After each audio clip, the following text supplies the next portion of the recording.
Most High Christ bless. Happy Sabbath. Shalom, brothers. Shalom, brothers and sisters online. Shalom, sisters. The other went over some topics regarding the conference against us. I don't know what the hell for. Anyway, there's a conference, one false conference against us. And it's like it's 3 days long, and they're addressing certain topics. I don't know why if you're trying to stop someone, you shouldn't announce your strategy. It's kind of productive. Whatever. Heathens is simple. Today's topic is called Christianity was and is the new face of Hellenism and Paganism. Christianity was and is the new face of Hellenism and paganism. That's today's topic. Christianity is, in fact, Hellenism, a new age form of Hellenism and paganism. That's all it is. We're going to go through that tonight. Christianity is a word that's nowhere found in the Bible, so I don't know how we're a cult. You found something that's non-biblical. But Christianity is nowhere found in the Bible, nowhere. And it came to be a term that was given to those who adhere to the Christian faith or whatever. But the Christianity of today is not the same doctrine of Christ that was around when the Messiah was teaching. It's another doctrine, another gospel. All right? So we want to deal with this real quick. This is off topic. Not off topic, but I didn't write it down. 2 Corinthians. 1 second. Another gospel. No, I want. Another gospel. 11:4. Right, I want that. I want that first. Let's open up with that. Because they're trying to argue, or their argument is that they're doing a segment saying that that Christianity, they're going to debunk the thought that Christianity came from the white man. Good luck with that one. But I'm going to give them that. Christianity, in fact, did not come from the white man. Didn't. It was later on in history spread by him, but it didn't quite. They're actually right. So I'm going to go over where it did come from and how, regardless of who it came from, it's still evil as hell. That's what I'm going to go over. 2 Corinthians 11. So they're partially right. So they get partial credit for that. 2 Corinthians 11 and verse 4. The book of 2 Corinthians, chapter 11, verse 4. For if he that cometh preacheth another Jesus. Now, the only nation I know of that pushed another Christ would be the so-called white man. I don't know of any Asian Jesus or any Arab Jesus. The main false Christ you know of is Caucasian. So he's referring to Edom. Read again. For if he that cometh preacheth another Jesus. Another Jesus. Go ahead. So with this other Jesus comes another doctrine. Watch this. Whom we have not preached. The one that we preach is the one that's black according to the Bible. Woolly hair, feet of brass, hair of wool. That's not preaching the Christianity these days. And if it is preached, they're still pushing the doctrine of white Christ regardless. Go ahead. Or if you receive another spirit. Another spirit goes into the doctrine behind it, the vibration behind it. Men, you can come as you are, stay as you are. That's another spirit. That ain't of the Lord. That's of the devil. Go ahead. Which ye have not received. Which is not the Bible. Go ahead. Or another gospel, which ye have not accepted, ye might well bear with him. Bear with him means correct him. Now, another gospel. Let's key on the gospel, the different gospel. The new gospel, that's contrary to the disciples, would be Easter, Sunday worship, the Trinity, virgin birth, Christmas, and the Immaculate Conception. Those go in conjunction with another gospel. It's not of the Bible. It's not of the Lord. It's paganism all over again, masked with the Bible. That's all it is. Now, let's get John 21, verse 18. The book of John, chapter 21, verse 18. Verily, verily, I say unto thee, when thou wast young, thou girdest thyself, Hold on, sorry. Go to verse 17. Verse 17. He saith unto him the third time, Simon, son of Jonah, lovest thou me? Because when Simon Peter rejected Christ 3 times, Christ said he was going to prophesy, he was going to reject him, he was going to deny him 3 times. So the Christ, in return, asked Peter, do you love me 3 times? Go ahead. Peter was grieved because he said unto him the third time. Because like Peter denied him 3 times, Christ is asking him 3 times, do you love me? Go ahead. Lovest thou me? And he said unto him, Lord, thou knowest all things.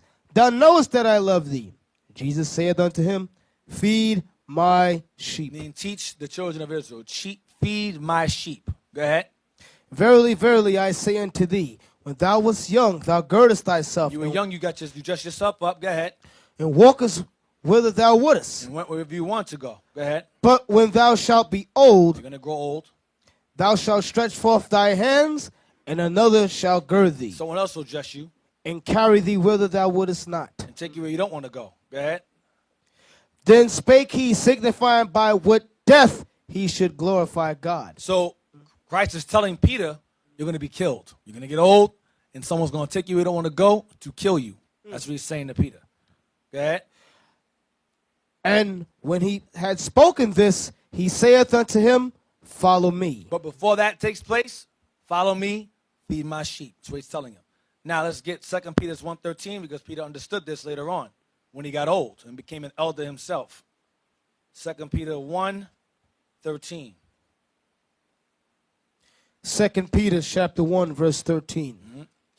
Yea, I think it meet, as long as I am in this tabernacle, This body. to stir you up by putting you in remembrance, knowing that shortly I must put off this my tabernacle, I must die. even as our Lord Jesus Christ hath showed me. He showed him that back in John 21. Someone's going to take you, you're going to get old, and someone's going to take you somewhere else. They're going to put you to death. Go ahead. Moreover, I will endeavor that ye may be able after my decease. So he's letting you know what that means. Put up a tabernacle means to decease, to die. After my death, go ahead. To have these things always in The remembrance. things in remembrance is the whole 1 Peter and 2 Peter is what he's going into. All his letters. Keep them in remembrance while I'm gone. All right? So Peter was put to death. We're going to find out about who later on. Let's get John 20. Go back there again. We're going to be John 21 again, verse 20.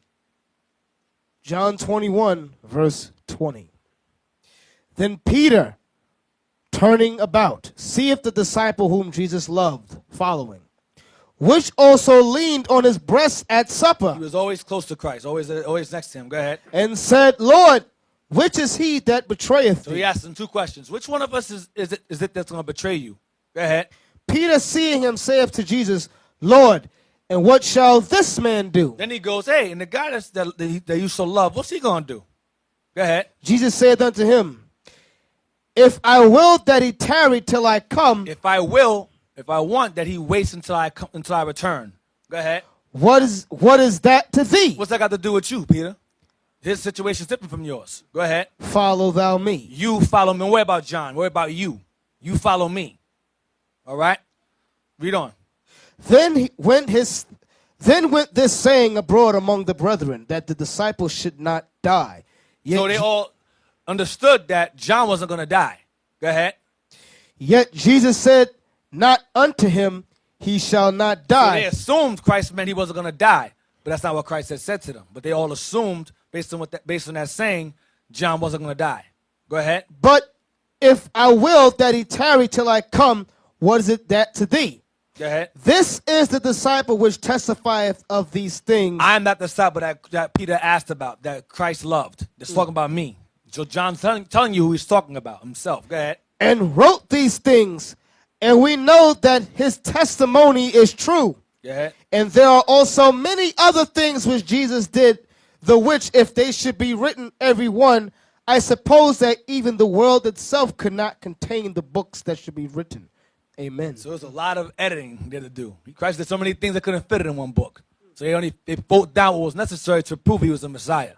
But he did far more greater works than we can imagine that they couldn't fit in this book.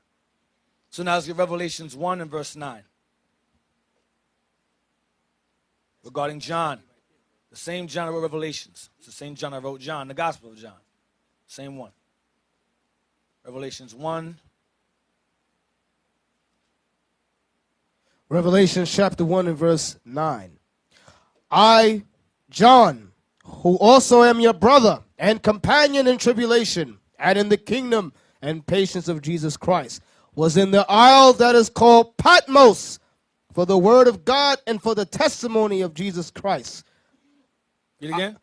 I, John, who also am your brother and companion in tribulation and in the kingdom and patience of Jesus Christ, was in the isle that is called Patmos for the word of God and for the testimony of Jesus Christ. So he was banished to the island of Patmos under the Emperor Titus's brother Domitian. This is around 96 AD, between 96 AD and 100 AD. You had King Caesar Domitian, who banished him for teaching treason, because he was preaching another kingdom while Rome was already in rulership. He was preaching the kingdom of God while Rome was still ruling. That was considered to be treason, and he was banished to the island of Patmos. Give me the link I sent you about John of Patmos. This is common. This is not a mystery. This is not fable. This is actually historical. It's called John. I think it's called John of Patmos. Use that for now. John of Patmos, John the Revelator, John the Divine, or John the Theologian is the name given to the author of the book of Revelation, the apocalyptic text forming the final chapter of the New Testament. The text of Revelation states that the author is called John and that he lives in the Greek island of Patmos, whereby some he is considered to be in exile as a result of anti-Christian persecution under the Roman Emperor Domitian. Because the Romans began to, after the siege of Jerusalem in 70 AD, the Romans started to hammer down on us harder.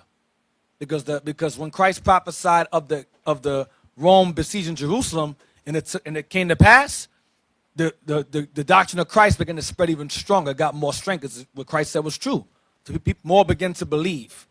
So once that took place, the Romans felt threatened and started coming down harder on Christians. All right. Traditionally, the writer of Revelation is widely considered to be the Apostle John, who was also seen as the author of the Gospel of John. So most people understand that John the Revelator and the John that wrote the Gospel of John is the same person. Go down. Go to, yeah. Well, not that one. I don't want that one. Go down. On to Patmos. Here we go. It says, John is considered to be exiled to Patmos, undergoing a time of persecution under the Roman rule of Domitian. Revelations 1 and 9, we read that earlier. Go down. Early tradition says that John was banished to Patmos by the Roman authorities. This tradition is credible because banishment was a common punishment used during the imperial period for a number of offenses. Among such offenses were the practices of magic and astrology. Prophecy was viewed by the Romans as belonging to the same category, meaning they call prophesying magic and astrology. Whether pagan, Jewish, or Christian, they called it magic or astrology.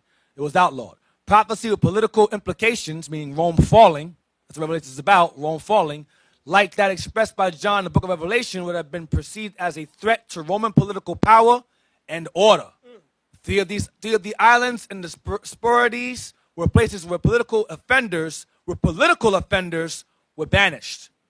Be mindful that may happen again in modern time, because they're preaching the exact same thing that he was doing. And America is an extension of that same empire, teaching the exact same thing. So, we read earlier, Peter was killed. John was banished to the island of Patmos. Now we're going to go, let's go 2 Timothy 4 and 7. 2 Timothy 4 and 7. We'll read about Paul now. These conferences, these little conferences they're having, is preparation. It's an attack. That's why I want your brothers to be sharp and study. Sisters also, because these Christianityites, okay, are going to come with all kinds of nonsense and ways to defame us and put us in the same political offense as Domitian put John the Revelator in. The same exact thing. 2 Timothy, because remember they saw, I mentioned earlier, that once Jerusalem was besieged in 70 AD, like Christ prophesied way before, the Christian faith or the real Christian faith back then was strengthened because his prophecies came to pass. Remember, the disciples taught after him. After he left them gone, they kept pushing. Rome was going to attack us. Rome's going to attack us. So people didn't believe them. So when it happened, they said, damn, the disciples are right all this time. And they grew in the thousands. So Rome had to come down on them hard. So right today, you're seeing celebrities waking up. Lord's Lord, they mean that way, waking up, bringing awareness to the people, to millions that were the Israelites. So right now, we're entering the phase of the Israelite movement, the real Christian movement of the Israelites being a threat once again. That's what these conferences are about. You're living prophecy all over again. Be proud you're in these times and you're aware of it. 2 Timothy 4, verse 7. For I am now ready to be, verse 7. No, read verse 6. 6 is fine. Verse 6. For I am now ready to be offered, and the time of my departure is at hand. What's Paul saying here? I'm going to die. He's going to die. Go ahead. So, I have fought a good fight. I have finished my course. I have kept the faith. Oftentimes in history, like Martin Luther King, Malcolm X, there's a certain spirit that comes over you when you know death is coming. It's looming over you. It's the feeling you get when you know, yes, I'm leaving soon. I can't describe it. Lord's will, I hopefully don't. But there's a time when me possibly be realized, you know what? They're going to kill me tomorrow. Malcolm X knew. Martin Luther King knew. Who else? Biggie. Rappers, but they knew. A lot of these people, they always have a feeling. It's like a weird feeling, a spirit over you where you know something is wrong. And you're not going to survive it. It's something that happens. Okay? But Peter, as he was told he was going to die by Christ himself, but Paul knew, yeah, it's a wrap. It's time for me to go. He felt it. Nat Turner also, he knew, okay, it's time. It's a wrap. Go ahead.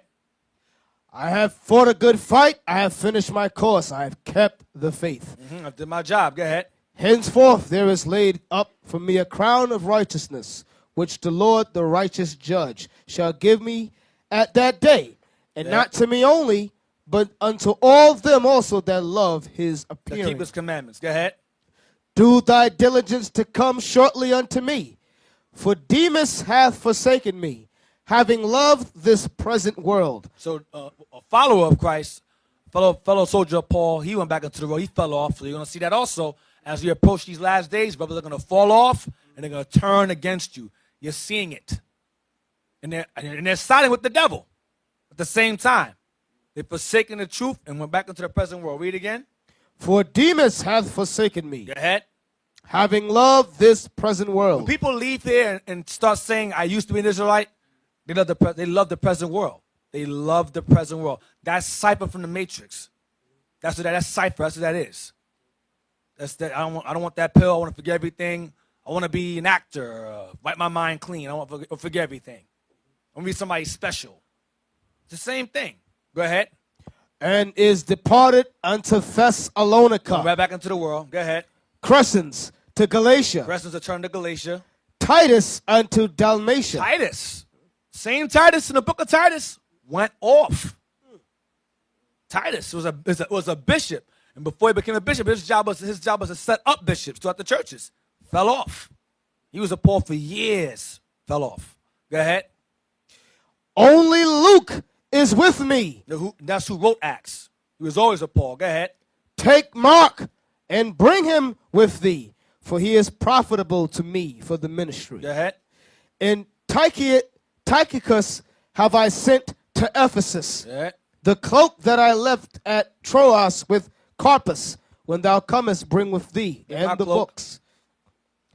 Bring with thee and the books, but especially the parchments. Bring books and bring the paper, because he wanted to have them write, because he was in jail. He said, okay, have them. You can basically have visitation rights. Brothers will come there, he'll speak, and they'll write down what he said. And oftentimes you'll read letter from Timothy by Paul to so-and-so. You read the bottom of the letter, it says it. They'll write things, he will say it, and they'll write it down. And then they'll spread it, they'll publish it. Read on. So he said, bring the books and bring the paper. Go ahead. The cloak, Alexander, the coppersmith. Jump to verse 18. Verse 18, and the Lord shall deliver me from every evil work, and will preserve me unto his heavenly kingdom. He realized that at the end because he was going to die. Go ahead. To whom be glory forever and ever. Amen. Now, some of your Bibles have it, some don't. Read the bottom of yours. You have it in the bottom, the last statement in the bottom after the chapter ends. No, sir. There's a statement. You don't have it? No. It says Who here. has it? Yeah, bring it. Read Let me that. see. Yeah, let me see. It says Where the you at? second epistle unto Timotheus. Yep, y'all gave me the wrong book. Timothy. Y'all didn't even give me the book. The second Timothy, same thing. Uh-huh. But it's the end of it, the bottom end. It says, the second epistle unto Timotheus, So this is what he wrote to Timothy. He wrote this to Timotheus, or Timothy is the same person. He wrote this second letter to Timothy. Go ahead. ordained the first bishop of the church of the Ephesians. So Timothy he was a young man. Paul knew him since he was a kid. He became an elder over the church of the Ephesians. Okay, he grew up to become an elder. Go ahead.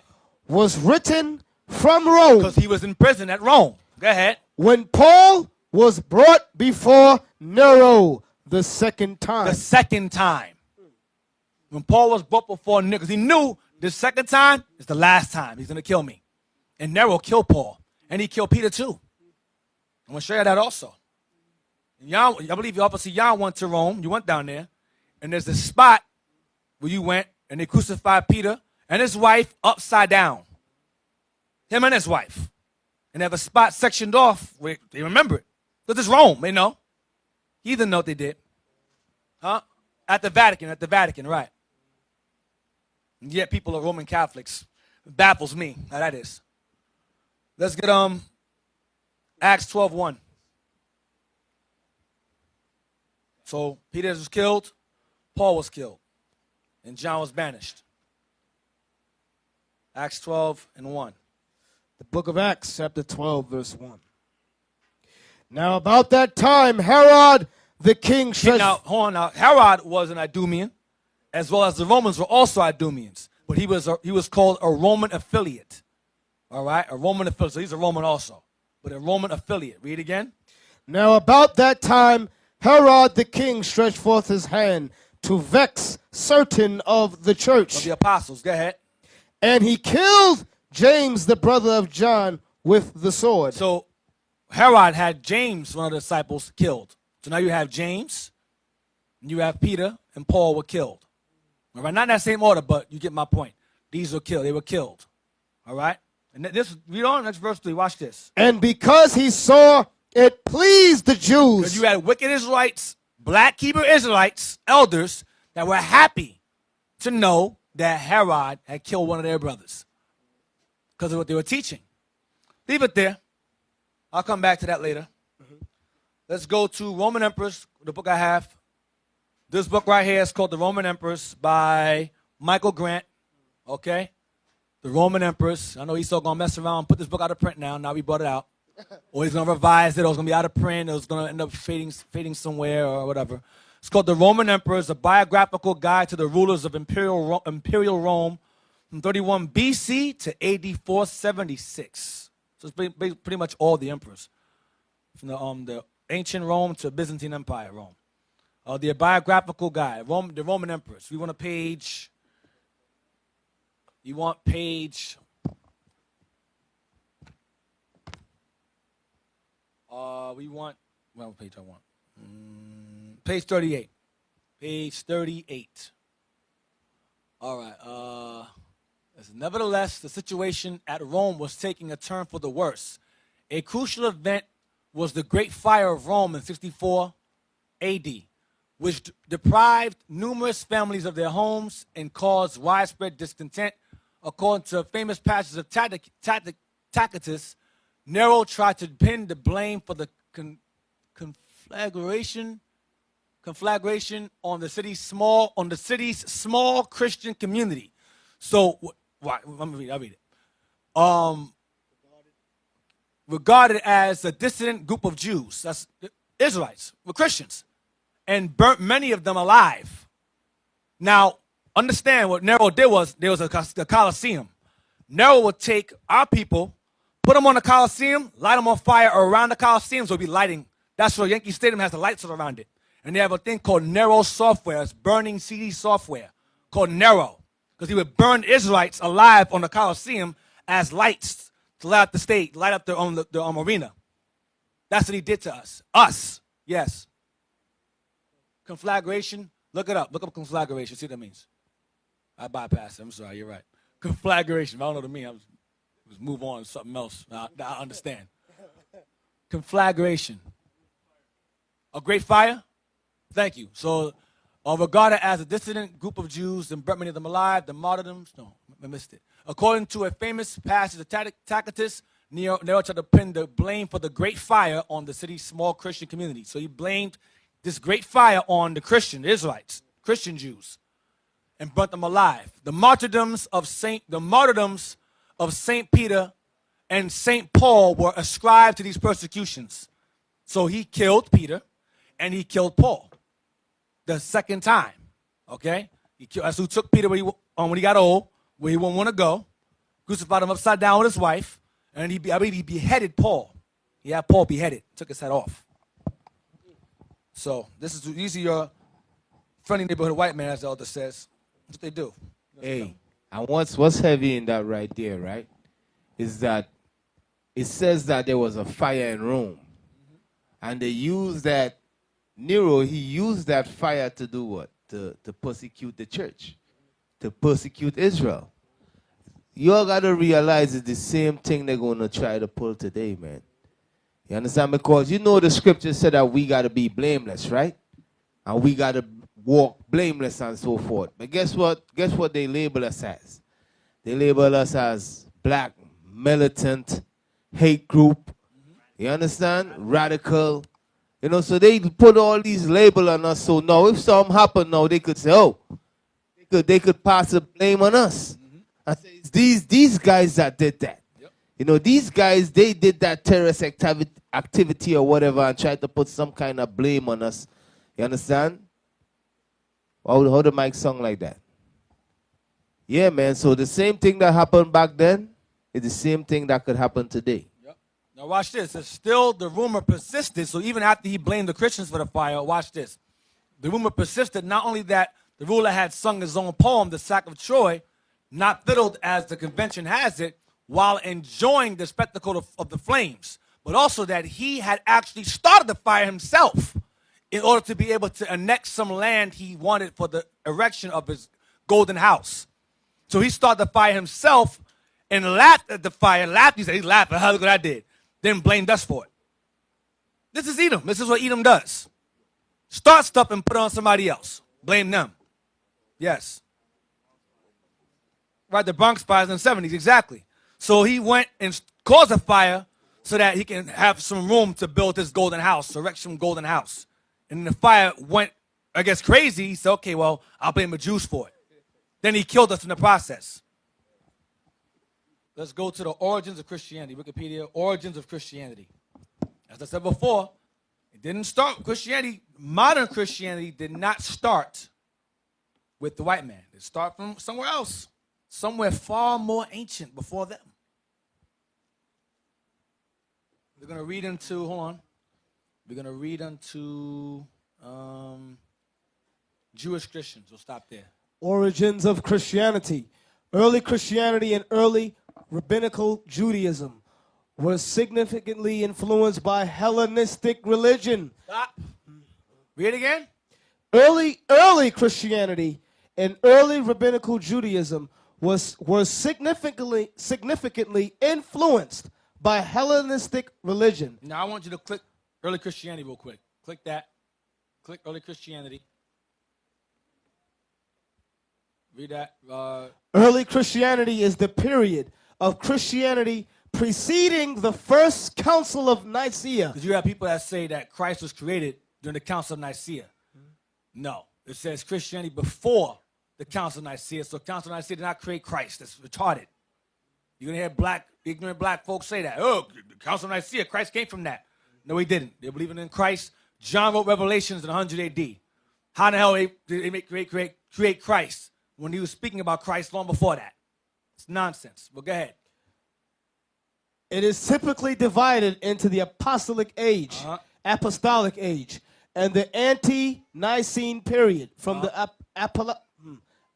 apostolic age until Nicaea. The apostolic age is the age of the apostles, the 12 apostles. We're gonna stop the Jewish Christians here. The first Christians, as described in the first chapters of the Acts of the Apostles, were all Jews, either by birth or conversion. That's a lie. That's not true at all, but go ahead. For which the biblical term proselyte is used and referred to by historians as Jewish Christians. Now, so referred to by historians as Jewish Christians. Now it says they were either Jews based upon birth or conversion. They were by birth and conversion, not or, it's and.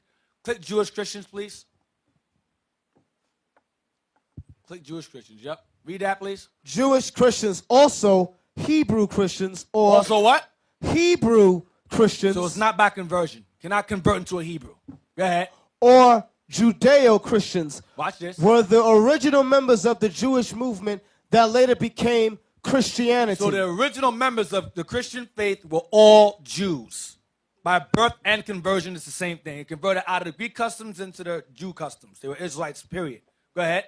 In the earliest stage, the community was made up of all those Jews who accepted Jesus as a venerable person or the Messiah, Christ. Watch this. As Christianity grew and developed, Jewish Christians became only one strand of the early Christian community, characterized by combining the confession of Jesus as Christ. Now, hold on. Read this slower. The early Christian community, characterized by combining the confession that Jesus was Christ, they believed in Christ. Watch this. With the what? With continued adherence. Stop. With continued adherence or observance. Watch this. To Jewish traditions such as Sabbath observance. Observance of the Jewish calendar. Feast days. Observance of Jewish laws. Laws of Moses and the prophets. And customs. Circumcision and synagogue attendance. And by a direct genetic relationship to the earliest Jewish Christians. Read the bottom again. And by a direct genetic relationship to the earliest Jewish Christians. That's how you know they were Jews by descent, not by conversion. Don't fall for the semantics. But they were teaching the laws. I want y'all to focus. It says combining the confession of Christ and continued adherence to Jewish traditions such as Sabbath observance, not Sunday worship, Sabbath observance. Observance of the Jewish calendar, which means there's no Sunday involved in that. Observance of Jewish laws and customs, circumcision, synagogue attendance, which is every Sabbath day, and by a direct genetic relationship to the earliest Jewish Christians. So the Israelites, Christians, the real Jewish Christians were Israelites by genetics, by lineage. Y'all follow? They followed Christ and they adhered to the laws and commandments. When Christ was dead and gone and resurrected, they still adhered to the traditions of Moses and so forth. In other words, they kept the laws. They were pushing the laws, keeping the laws, while having faith in Christ. Now, let's go back. Just go to Acts 1. Go back to early Christianity again. Right there, stay there. Go to Acts 1:13. The book of Acts, chapter 1, verse 13. And when they were come in, they went up into an upper room, where abode both Peter and James, and John and Andrew, Philip and Thomas, Bartholomew and Matthew, James the son of Alphaeus, and Simon Zelotes, and Judas, the brother of James. So that's the 11. Jump down to verse 26. These all continued with one accord in prayer and supplication with the women and Mary. No, verse 26. Verse 26. That's when they were replacing. Judas died. He killed himself. They were replacing him to make it 12 again. Go ahead. And they gave forth their lots, and the lot fell upon Matthias, and he was numbered with the 11 apostles. He's number 12. So it became 12 all over again. Matthias is number 12. So this is referred to as the apostolic age. These are the early Christians here, the Jewish Christians. Y'all follow? By genetic lineage, not conversion, but by birth. All right? Those are the real, true Christians. Okay, the originators. Let's get Acts 11:26.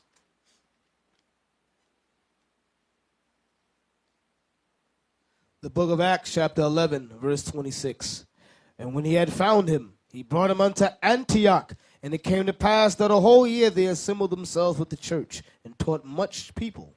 And the disciples were called Christians first in Antioch. So the first time they were called Christians or referred to as Christians is in Antioch. Antioch is located in modern-day Turkey. That's where Paul was also born. Okay, Turkey, modern-day Turkey. Follow? All right. So they were first called Christians at Antioch. That's where the doctrine that they were followers of Christ spread. Antioch. So now, not Africa, not Arabia, Turkey. Now let's get John 20, verse 19. So we read earlier that the Jewish Christians, or the early Christians, the real ones, adhered to what? The traditions of what? Moses, the prophets, circumcision, the Jewish calendar, and so forth. They maintained the law while having faith in Christ. Circumcision, synagogue observance, they maintained the law while having faith in Christ. That didn't change. The book of John, chapter 20, verse 19. Then the same day at evening, being the first day of the week, when the doors were shut where the disciples were assembled for fear of the Jews. The Jews was referring to the religious elders who were trying to kill them. Okay, had them put to death. All right, so for fear of the Jews, they dwelt in this area. Read again. Then the same day at evening, being the first day of the week, when the doors were shut where the disciples were assembled for fear of the Jews. So they assembled there for fear of the Jews, the evening of the first day of the week. Not for some of Sunday worship. They assembled there that night and stayed there because of fear of the Jews. Go ahead. Came Jesus and stood in the midst and saith unto them, Peace be unto you. Because he rose the day before. He rose Saturday evening. All right? And he showed himself that morning, early that morning, to the sister, to Mary.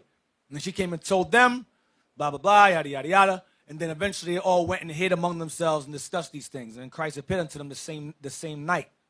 All right? It was the first day of the week. He appeared unto them when he had rose the day before. Now, let's get Acts 20, verse 7 to 8. So they're not worshiping Sunday as the day of worship. This is fear of the Jews. It was the fear of the Jews. Not some new law of observing the Sabbath on a Sunday. That's madness. Acts chapter 20, verse 7. And upon the first day of the week, when the disciples came together to break bread, Paul preached unto them ready to depart on the morrow. So Paul was going to leave and go somewhere else. Go ahead. And continued his speech until midnight. So they all met up that day to see Paul off. Not for Sunday worship. Paul was going to leave the next day. So they all came together to see him off. Y'all understand?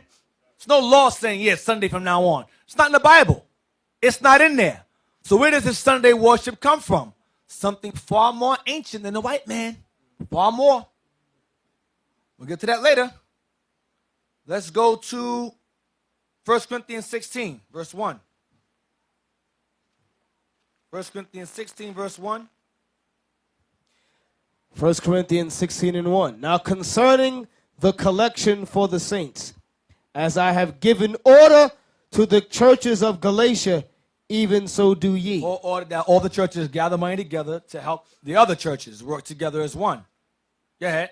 Upon the first day of the week, let every one of you lay by him in store, as God hath prospered him, that there be no gatherings when I come. So have the money prepared for me to come collect it the first day of the week. This is not Sunday worship. This is money being collected.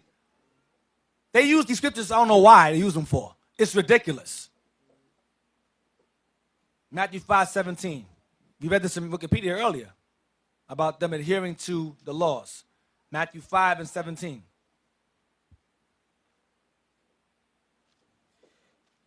Think not that I am come to destroy the law or the prophets. I am not come to destroy, but to fulfill. Read again. Think not that I am come to destroy the law. So he didn't come to destroy the law. Go ahead. Or the prophets. Know what the prophets say. Go ahead. I am not come to Come to destroy, destroy it. Go ahead. but to fulfill. But to fulfill what's written of him regarding his sacrifice, spoken of by all the prophets before him. From the time of Moses all the way down. That's he came to fulfill his duty to be sacrificed, to be killed for the nation. That's what he fulfilled. Y'all understand? The law and the prophets remain in effect. With the exception of what? Animal sacrifice. This is 12 and 8, same book. Chapter 12, verse 8. Matthew chapter 12, verse 8. For the Son of Man is Lord even of the Sabbath day. So he's the Lord of the Sabbath day. That's not Sunday.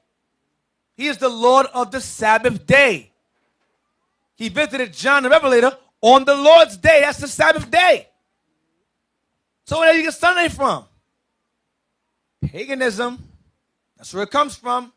Sunday worship. Go back to origin of Christianity again. Read again.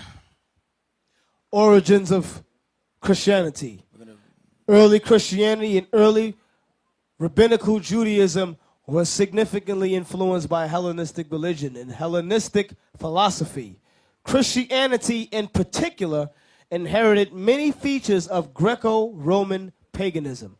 In its structure, its terminology, its cult, and its theology. It's cult and its theology. So many features, as Christianity in particular inherited many features of Greco-Roman paganism in its structure and its terminology, its cult, and its theology. But it says here Hellenistic religion and Hellenistic philosophy that goes into all nations being saved, all nations coming together as one. We're all one in Christ Jesus, neither Jew nor Greek nor Gentile. They use that to influence Hellenistic religions and philosophies. It's the same exact thing. Jump down, go down to click Hellenistic religion. Click that. Hellenistic religion is any of the various systems of beliefs and practices of the people who lived under the influence of ancient Greek culture during the Hellenistic period and the Roman Empire. Because when the Romans conquered the Greeks, the two empires merged into one because they're both the same people. The Romans adopted the language and the religious customs of Greece, but maintained their political order. They maintained their political side, but the religious side, the philosophical side, the language part, they merged that into themselves. So a lot of Romans spoke Greek. Once again, a lot of Romans spoke the Greek language. Read again at the top. Hellenistic religion is any of the various systems of beliefs and practices of the people who lived under the influence of ancient Greek culture. It was just everywhere. Go ahead. During the Hellenistic period and the Roman Empire. So during the Greek period and the Roman Empire, the Hellenistic religion was being pushed. We're going to get that soon. Go ahead. From 300 BCE to 300 CE. 300 AD, current era. Go ahead. There was much continuity in Hellenistic religion.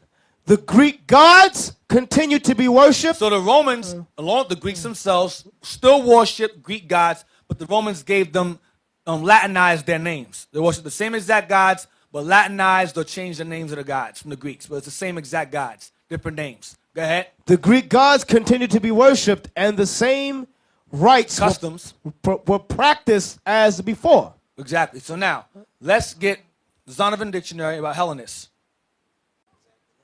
So when you fall under the Hellenistic religion or the Greek culture, read it please, you become a Hellenist. Hellenist. Jews who make Greek their tongue, and with it often adopted Greek ideas and practices. Same as that thing, worship their gods, their language, their culture, their same thing, their fashion, how they dress, their language, all the above. So they were either in the New Testament referred to as Grecians, or they were referred to as Greeks, or they were referred to as Gentiles in the New Testament, who Paul was writing to. Gentile, Greek, or Grecian.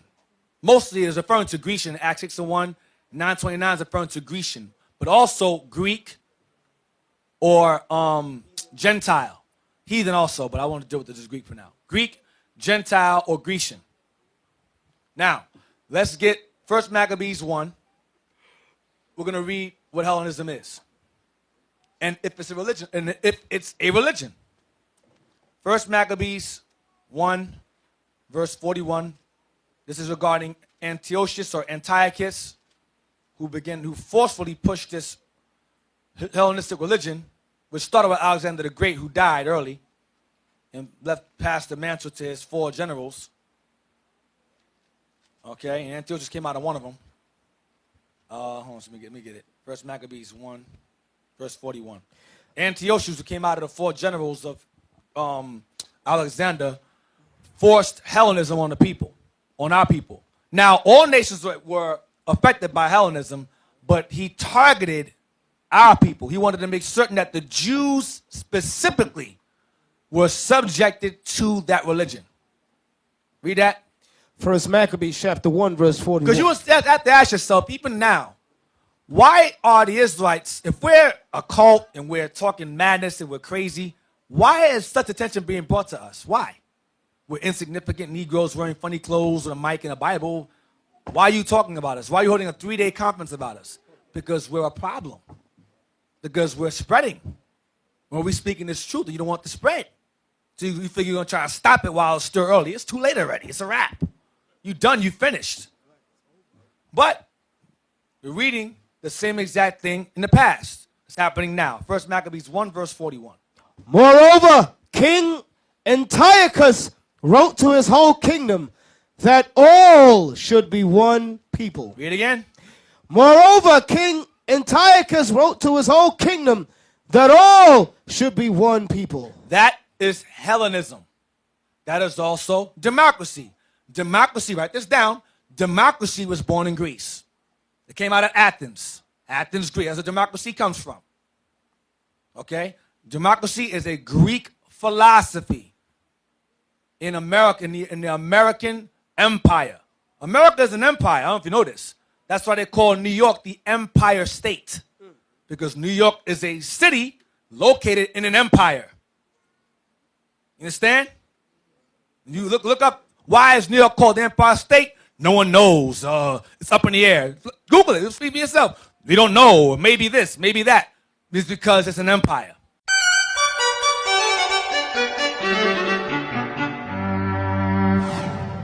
How did New York get its famous nickname, the Empire State?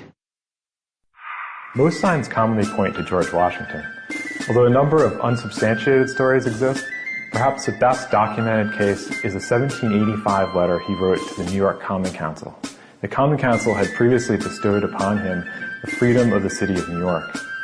In the letter, George Washington thanks the citizens of New York for their resilience during the Revolution, and he refers to New York State as, quote, seat of the empire.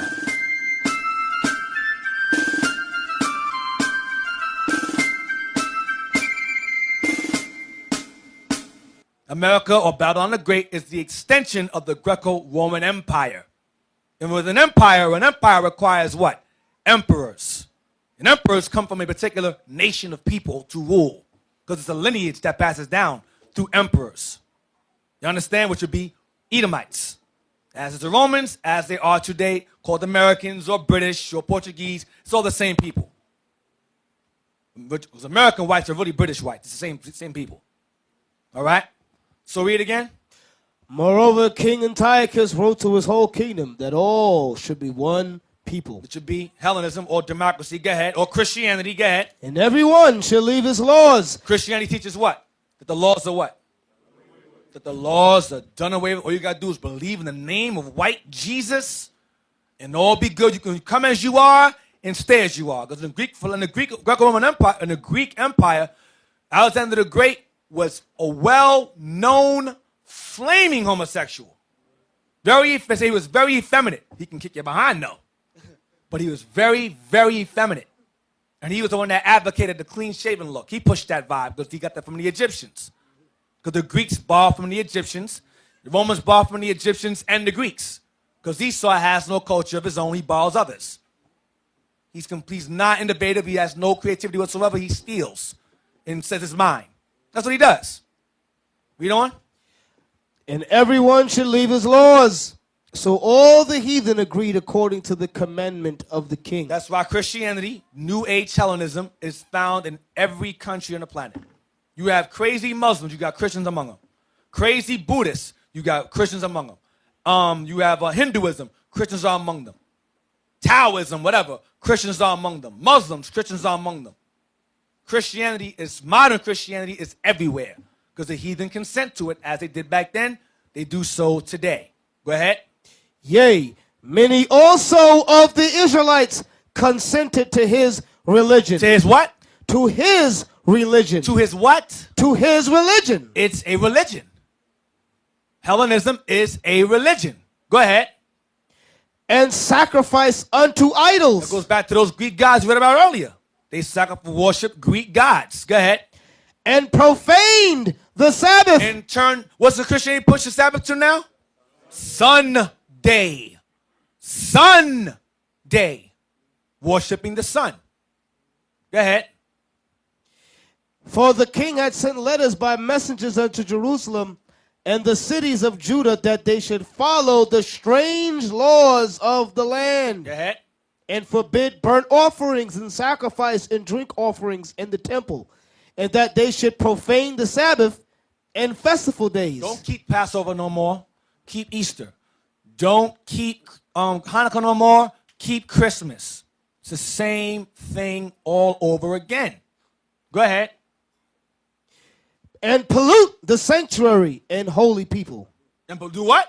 And pollute the holy people. To pollute the holy people. That's the whole premise of Christianity, is to pollute. The target is our people. The other nations I'm going to give you an example. When the so-called white man came into the world and pushed Christianity, right? You have Christianity among the Chinese. He didn't tell the Chinese, from now on, you're no longer Chinese. You're a Christian now. It doesn't matter what your nationality is. You're a Christian. The Chinese are Christians and maintain that they're Chinese. East India. They didn't say to East Indians, yeah, you're no longer Persians anymore, no longer Indian, you're Christian, you're Christians now. Denounce that stuff. No, they're still maintaining that they're Christians. I mean, that they're Elam or that they're Iranians. They maintain their culture, their knowledge of self. But when it came to the so-called black, Hispanic, and Native Americans, no, you're Africans. No, you keeping the barren straight. You're a Christian. All that matters, your nationality doesn't matter. Your nationality doesn't matter. What matters is that you believe in Jesus. Why wasn't that spread to all the other nations? Why? Because they knew that our identity mattered. And they know that today it still matters. That's what these conferences are all about. Because when you ask them, well, okay, well, we're not Israelites then, we're a cult, we're crazy. Who are we? You're a child of God. Which one? Doesn't matter. Why doesn't it matter? Because they know that's the whole point, is to keep you dumb and stupid, keep you a Negro in the slave mind. That's their purpose. Love white Jesus, remain a Negro, keep this place going. That's what Christianity is. We continue? You're going to read the verse Set 50. up altars and groves. Those are churches. Set up altars and groves of the churches. Go ahead. Chapels of idols. That goes into your Catholic church. Chapels of idols. And sacrifice swine's flesh. You got Israelites that left out of here. Now they're saying nothing wrong with eating pork. Nothing wrong with eating pork. Went from being the producer to non-productive. Madness. Madness. Read it again. And sacrifice swine's flesh and unclean beasts. When the Most High says that pork and these things are unclean, there's a reason behind it. Animal itself is not to be consumed. It's not good for you. That's why you read the law, he says, eat this animal, it divide the hoof, and it cheweth the cud. Because they have two stomachs. They eat it in, they vomit it out, and they eat it again, and they're clean. Pigs don't do that. Pigs don't even sweat. They eat everything. Don't eat that, because they eat everything. Don't eat shrimp. They eat their bottom feeders. Fish take a dump, they feed up the dump. They keep the ocean sea, they call them bottom feeders, scavengers. They eat the waste. Pigs eat the waste. They're the natural sanitation of the earth. Catfish, all of that. So he says, don't eat that, because what they eat is not good for your body. Negro said, the non-productive says, no, there's nothing wrong with it. God just said don't do it. But why did he say don't do it? He's telling you in the law, they chew up the cud. This animal doesn't. Don't eat that animal. Because it's not healthy, dumbass. Excuse my language. I just don't like ignorant Negroes, man. Piss me off. It's a kind of worm that's in a pig. I think it's called a tapeworm or something like that. Yep. Yeah, when you eat the pig, that worm, it go in your stomach and it mess you up, man. So, the most I know why he gave us some food to eat and some food not to eat, I'm asking in the Bible, by the way. Don't get mad at me. I'm sorry. You're going to send me letters now. I'm cursing. Read 48. That they should also leave their children They uncircumcised. should also leave their children uncircumcised. Why? Because the Greeks practiced uncircumcision. Go ahead. and make their souls abominable with all manner of uncleanness and profanation. This is the point. Watch this. To the end they might forget the law and change all the ordinances. That's the purpose of Hellenism and Christianity, is to make Israel forget the law, make our souls abominable with all uncleanness and profanation. You forget the law and the ordinances, you forget who you are. Because our laws make us who we are. Peculiar people, special people. We have special laws and commandments given to us. Only given to us by the Most High, who is our only God. So by saying, don't keep those laws no more, we forsake that only God and serve their gods instead, which tell you don't keep no laws. It all ties in together. It's a plot, it's a ploy to keep us in the slave mind and keep this captivity going on forever and ever and ever. Which is not going to happen, but that's their point, to slow things down. Yeah, go ahead. Yeah, what's heavy, what we just read there in Maccabees, right? Guess what? All nations was there. The proclamation just went out to Israel, as Deacon Eythan brought out. It went out to all nations. But they focus in on us to make sure that we forget our laws, that we forget our God and forget all the ordinances. You understand? You'll see how heavy that is, right? They forget about all the nation because that proclamation went out throughout his whole kingdom. You understand? But they zone in on the Israelite to make sure that we are the ones that really target, and that we the ones that really forget who we are and so forth. Because the Chinese and them, all the other nations was taking part in the king customs and so forth. You know what I mean? But they didn't make it a point to make them forget who they are and all of that. That's what they do to us. That's what they did to us. You know, so that's heavy right there, man. You know, that's heavy right there. So you all gotta, everything Esau do, when you see he setting his things up, he always have a big plan behind it. He don't just do things coincidentally. That's what you all gotta understand. Go back to Hellenistic religion again, Hellenistic religion. Go back to that again. Did you want to read verse 50, Deacon? Yes, please. Yeah. Verse 50. And whosoever would not do according to the commandment of the king, he said he should die. So that was to condition us, to scare us into not going back to our laws anymore. That's the slavery again. So that fear, that threat of you'll die if you don't do this, passed on from generation to generation to the time of Paul, when the children of those people who were forced to do that did it naturally, on their own, without being forced to do it. Go back to Hellenistic religion right there. Go down to change came from. We're going to stop it as a God. Change came from the addition. Change came from the addition of new religions from other countries. Because the Greeks, and along with the Romans, would encounter other cultures, and they would merge them into themselves to get stronger. Watch. Including the Egyptian deities. So the Greeks, as well as the Romans, adopted Egyptian gods into their pantheon of gods and whitewashed them first, then gave them Greek and Latin names. Go ahead. Egyptian deities, Isis and Serapis. Isis became Astarte, and Serapis became, I can't think of his name right now, but go ahead. And the Syrian gods of Atargatis and of Hadad. Same gods, different names. Go ahead. Which provided a new outlet for people seeking fulfillment in both the present life and the afterlife. So to basically serve pagans, pretty much. Go ahead. The worship of Hellenistic rulers was also a feature of this period. So the worship of also worshiping the kings themselves is also part of the laws. Go ahead. Most notably in Egypt. Because the Egyptians were worshipped as living gods on earth. So the Greeks adopted this, and the Romans did too. Go ahead. Where the Ptolemies. Where the who? The Ptolemies. Keep that name in mind. The Ptolemies. Go ahead. Where the Ptolemies adopted earlier pharaonic practice. Pharaonic meaning pharaonic Egyptian practices. Go ahead. And established themselves as god kings. Like Ramses did, god kings. And so Antiochus Epiphanes, God manifest on earth. Same thing. Go ahead. Elsewhere, rulers might receive divine status without the full status of a god. They were like called themselves demigods, half a god, like Hercules and so forth. Or Wonder Woman, as you know, or Hermes, as you know. Flash and Green Lantern and Cyborg. That's all Greek gods, all of them. Flash is Hermes, really fast. Messenger God, Hermes.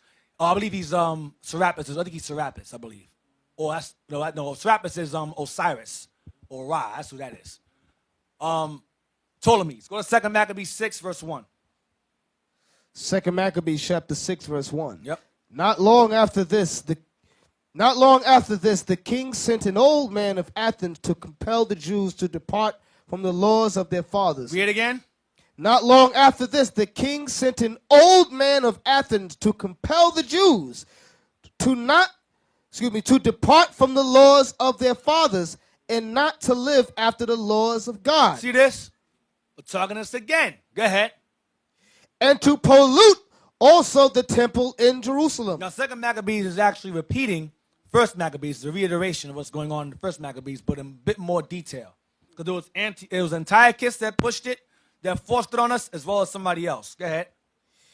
And to pollute also the temple in Jerusalem, and to call it the temple of Jupiter Olympius. Jupiter Olympius goes back to the god Zeus. All right, so that is. That's Zeus. Mount Olympus, same thing. Go ahead. And that in Gerizim of Jupiter, the defender of strangers. Put Zeus there too. Go ahead. As they did desire that dwelt in the place. Go ahead. The coming in of this mischief because you had Edomites dwelling in Gerizim also. Go ahead. The coming in of this mischief was sore and grievous to the people. They didn't want that. Go ahead. For the temple was filled with riot and revelings by the Gentiles. That's clubbing. That's clubbing. That's your parties, sorority parties, fraternity parties, all of that. All of that go back to Greek stuff. They do all kinds of nasty initiations. Some of y'all know what I'm talking about. Doing certain things in cookies and making you eat it. That come out of them from the front, men. Nastiness. Some branding, all that nasty stuff. Read again. For the temple was filled with riot and reveling by the Gentiles. The Greeks, the real Greeks. Go ahead. Who dallied with harlots. Mess around with whores. And had to do with women within the circuit of the holy places. They turned our temple into a whorehouse. That's what they were doing. Go ahead. And besides that, brought in things that were not lawful. They brought unclean animals into the temple, sacrificed them as well, mainly the pig. That was they honored Jupiter by offering a pig on the altar. Go ahead. The altar also was filled with profane things, which the law forbiddeth. Aside from the whores. Go ahead. Neither was it lawful for a man to keep Sabbath days or ancient feasts, or to profess himself at all to be a Jew. So the objective was to make certain that Israel no longer maintained being Jews, to erase our identities off the earth. That was their purpose. Read this in 1 Maccabees 1. We were the primary target of Hellenization. And Christianity is the same tool being used again. Go ahead. Neither was it lawful for a man to keep Sabbath days or ancient feasts, or to profess himself at all to be a Jew. Go ahead. And in the day of the king's birth, every month they were brought by bitter constraint to eat of the sacrifices. And when the feast of Bacchus was kept, the Jews were compelled to go in procession to Bacchus, carrying ivy. Bacchus. Now I want y'all to keep Bacchus in mind. Keep the name Bacchus in mind. Go ahead. Moreover, there went out a decree to the neighbor cities of the heathen. Go ahead. Watch this. By the suggestion of Ptolemy. By the suggestion of Ptolemy. Go ahead. Against the Jews. Against who? The Jews. Specifically, he's specifying the Jews. Go ahead. That they should observe the same fashions. Wear their hair like us, clean shaven, same fashion, dress like us, speak like us. Go ahead. And be partakers of their sacrifices. Eat of unclean animals, sacrifice unclean animals. And whoso would not conform themselves to the manners of the Gentiles should be put to death. Said that earlier. Go ahead. Then might a man have seen the present misery. So Ptolemy pushed that nonsense on us as well. Antiochus did it. Antiochus or Antiochus pushed it, and Ptolemy pushed it as well. You understand? I follow? These are what Greek kings are doing to us, targeting us specifically. Go back to Christianity. Go back to Origins of Christianity again. Origins of Christianity.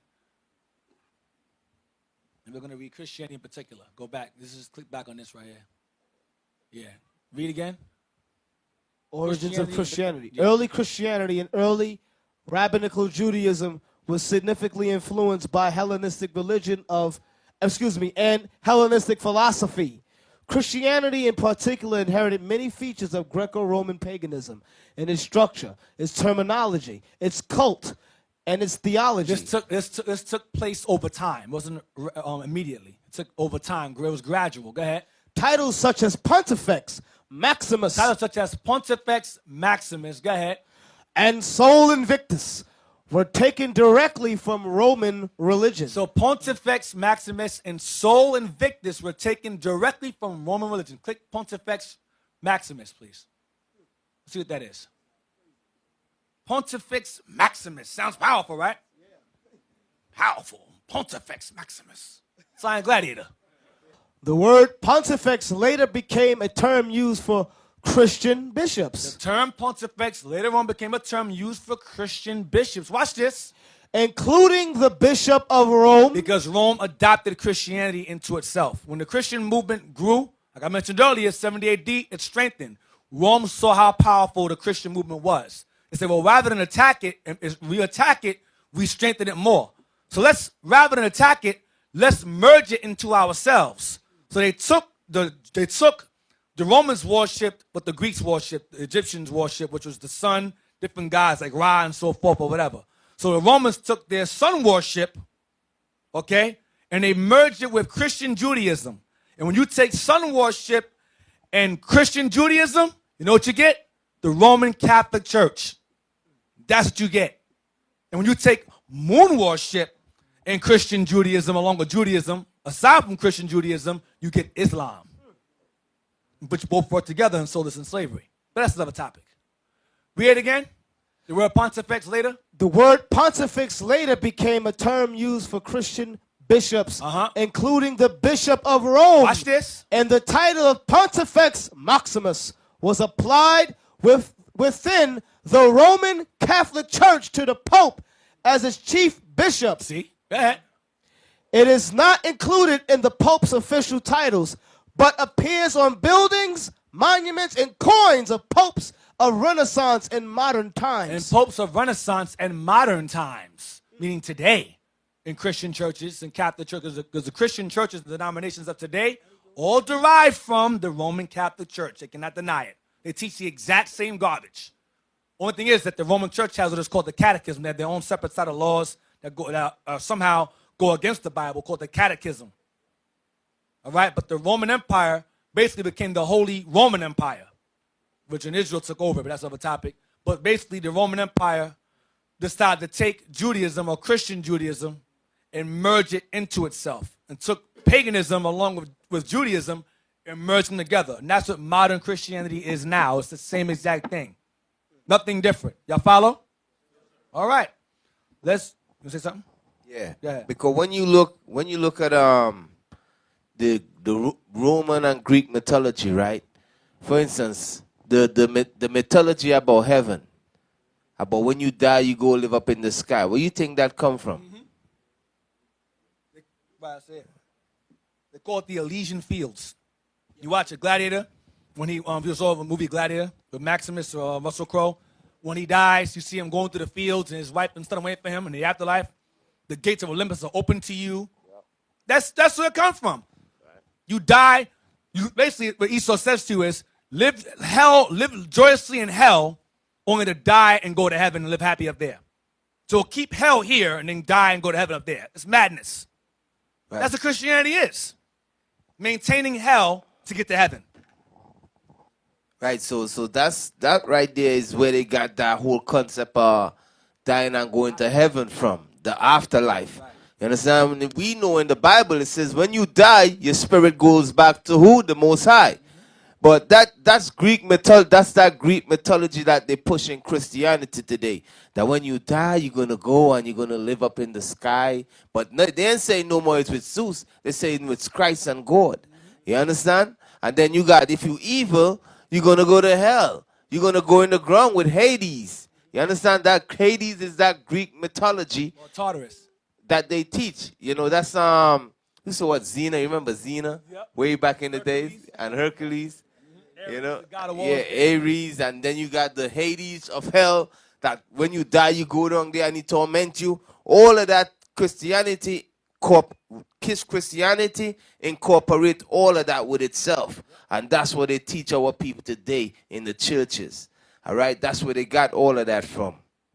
That's what hell is. Hades, Tartarus, Ares will get you, or Hades will get you. It's the same thing. Right, but when the Bible used the term hell, it's just talking about the ground. You understand? That's what it's talking about. Or the condition that you in. You know, some, like you could say, our people catching hell, meaning the condition that we in. You know, so when the Bible uses it, it's either those both terms it's talking about. Right. All right?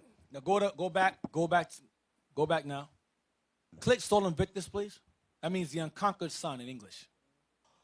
Sol Invictus, in parentheses, unconquered sun, That's what it means. was the official sun god of the later Roman Empire and a patron of soldiers. So that is the deity of Rome. Rome worshipped the sun.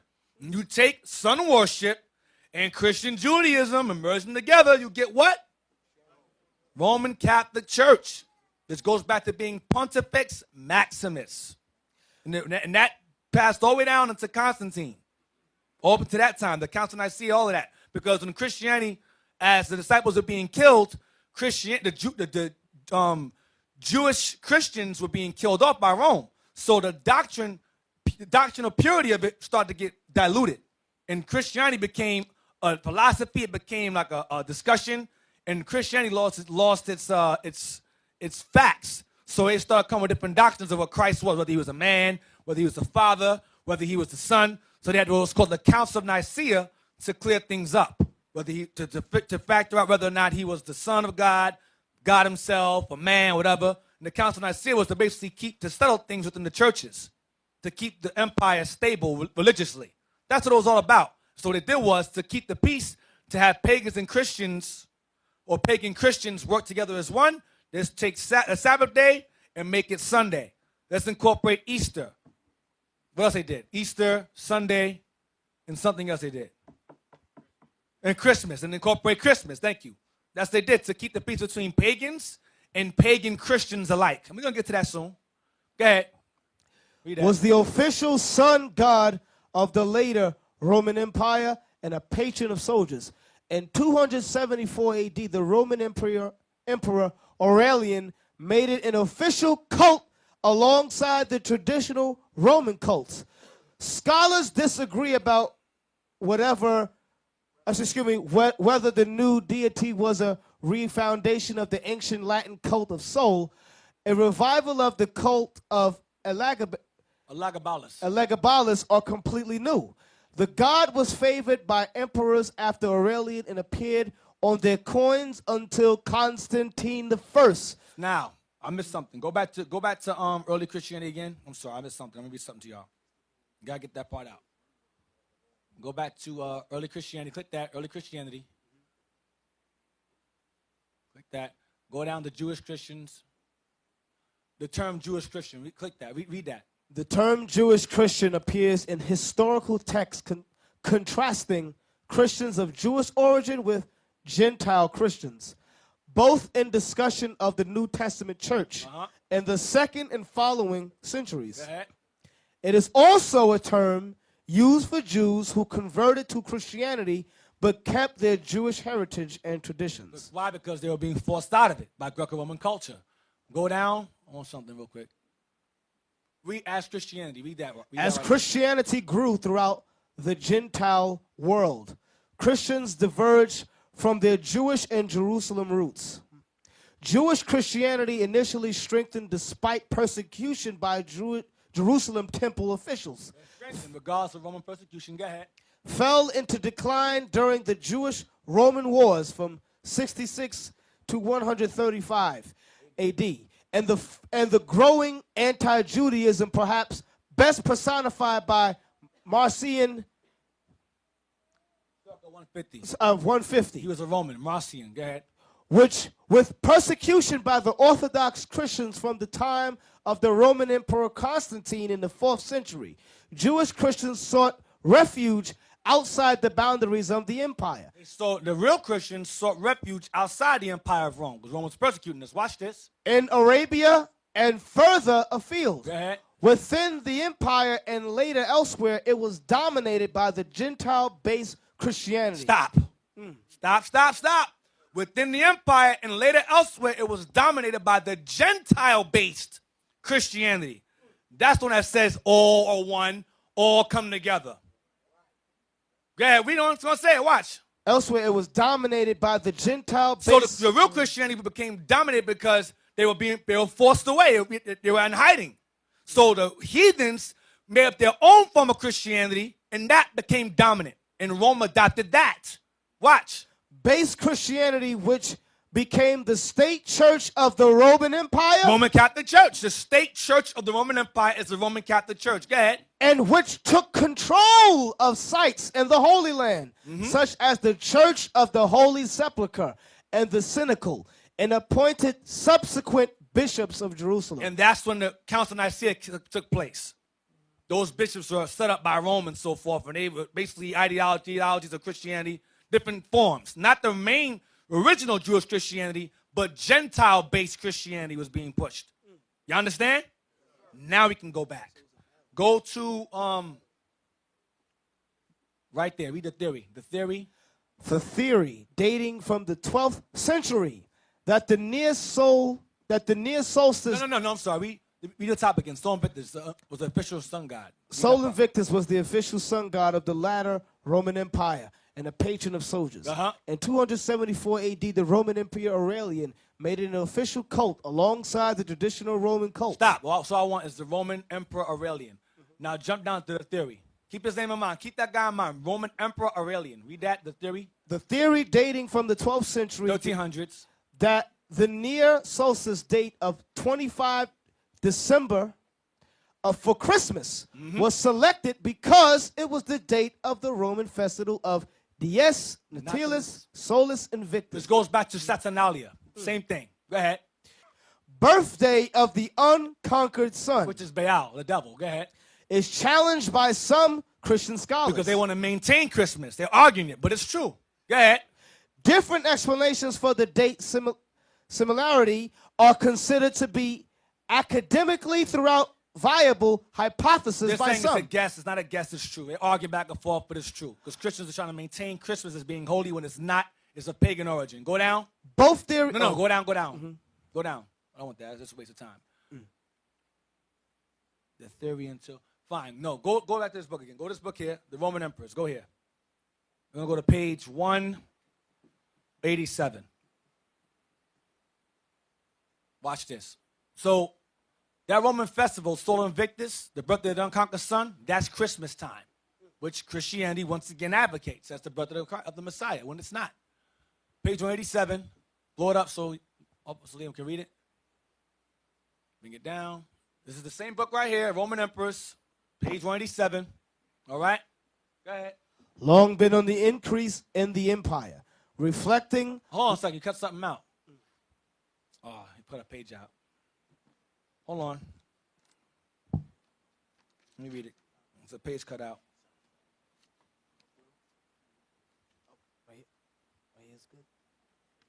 Okay, it's page 183. It's called Aurelian, from 270 to 275. Emperor Aurelian. It says, Aurelian also introduced important religious innovations. Sun worship had, go ahead, sun worship had what? Long been on the increase in the empire. Sun worship had long been increased in the empire because the Romans worshiped the sun. They borrowed that from the Greeks borrowed from the Egyptians. Go ahead. Reflecting the monotheistic ideas which now increasingly dominated pagan worship and thought. Christianity, go ahead. The conclusive step was now taken by Aurelian. Marcus Aurelian, go ahead. Who established a massive and strongly subsidized cult of the unconquerable sun, Sol Invictus. Watch this. Endowing the deity with a splendid temple in the capital, staffed with a new college of priests on the model of the ancient priestly colleges. Watch this. His birthday was to be celebrated on the 25th of December, which was eventually a bequest of the solar cult to Christianity, converted into Christmas Day. See that? So Christianity observes a doctrine or religion of a solar cult, a sun-worshipping cult. Christmas Day is pagan once again. This goes back to Egypt. This goes back to Babylon, and so on and so forth. Now, let's go to Antichrist 666, page 26. I'm going to skim through it. You're going to be page 26 and 27. This book right here, where's it at? I don't have it. Where is it? Oh, there it goes. Now, this book here, I don't let the cover scare you. Oh, Antichrist, Damien. This is this is a book that basically that's like a cross-reference to two Babylons.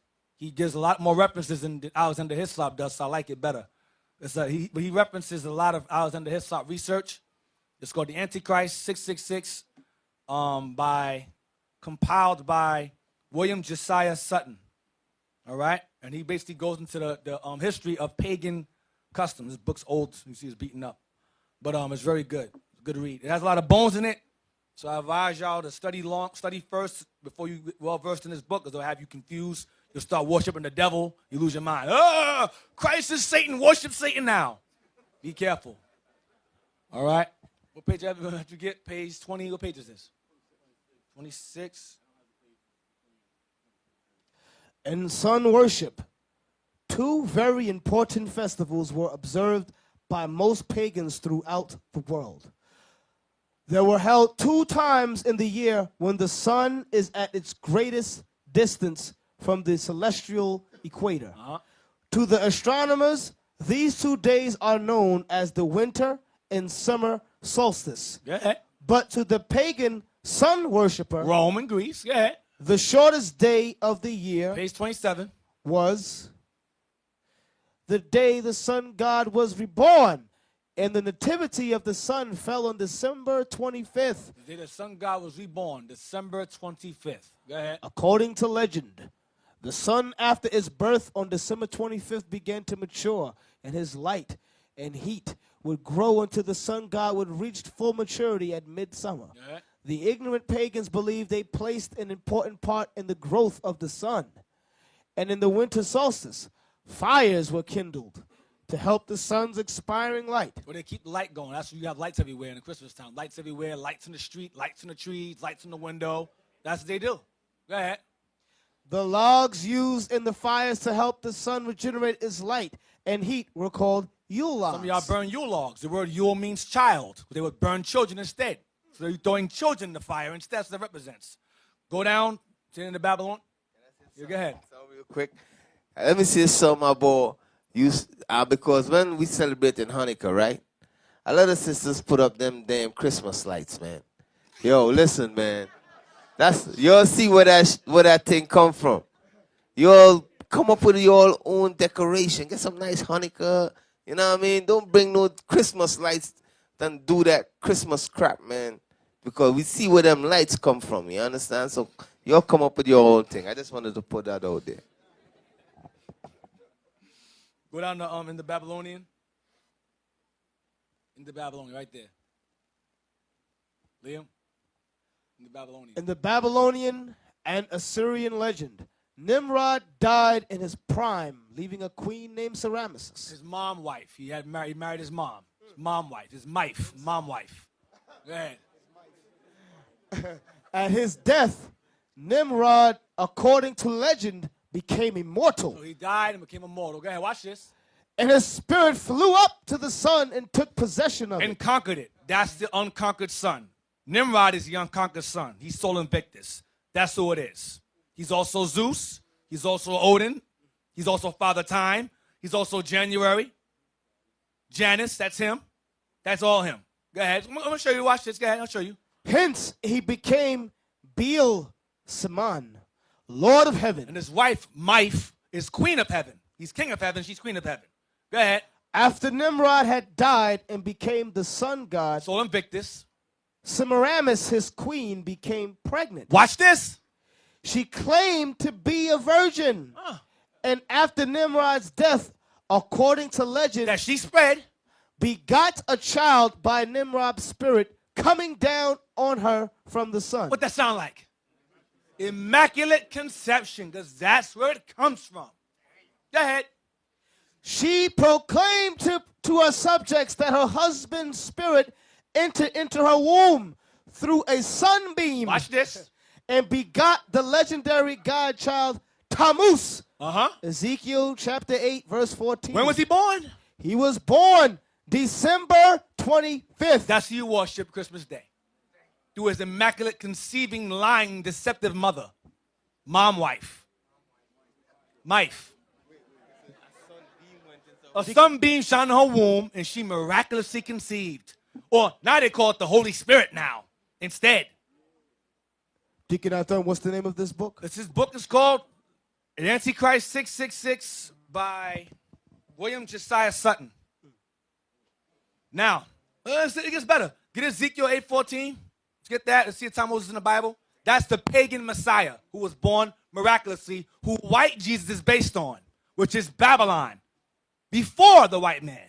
I said before, Christianity predates the white man. The white man took it, adopted it, and taught it to the world and spread it.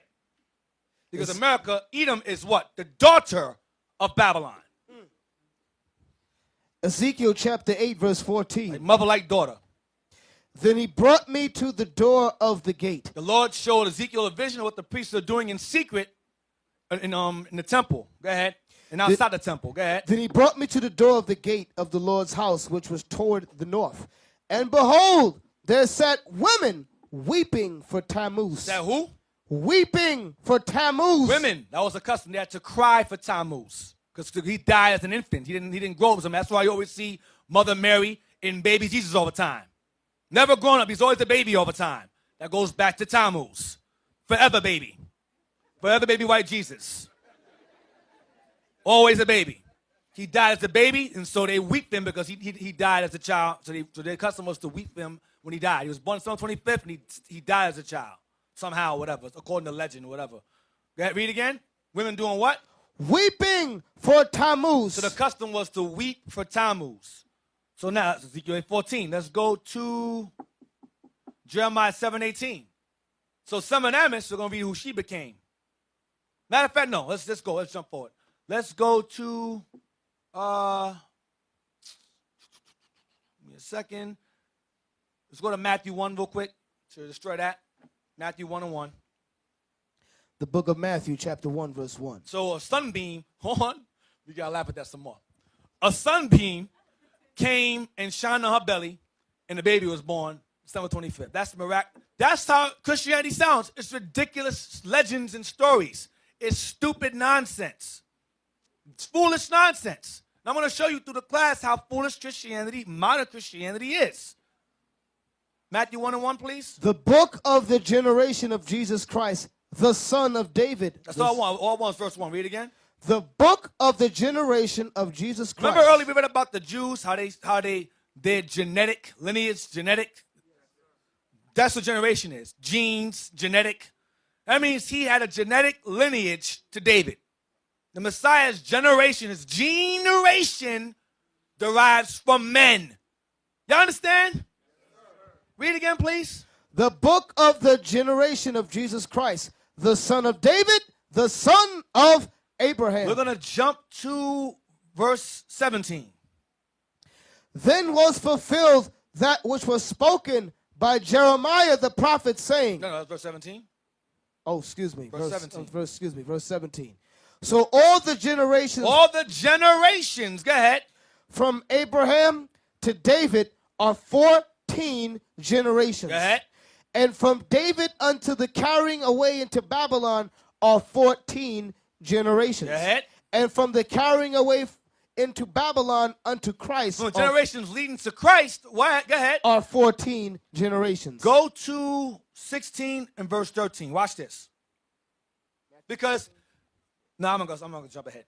Watch this. Matthew 16, verse 13. Matthew 16, verse 13. Let's see what Christ calls himself. When Jesus came into the coast of Caesarea Philippi, he asked his disciples, saying, Whom do men say that I, the Son of Man, am? Stop.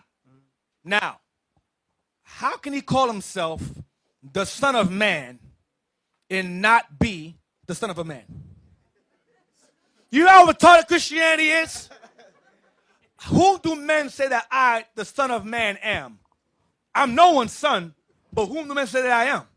Son of Man. A son of man is the son of a man.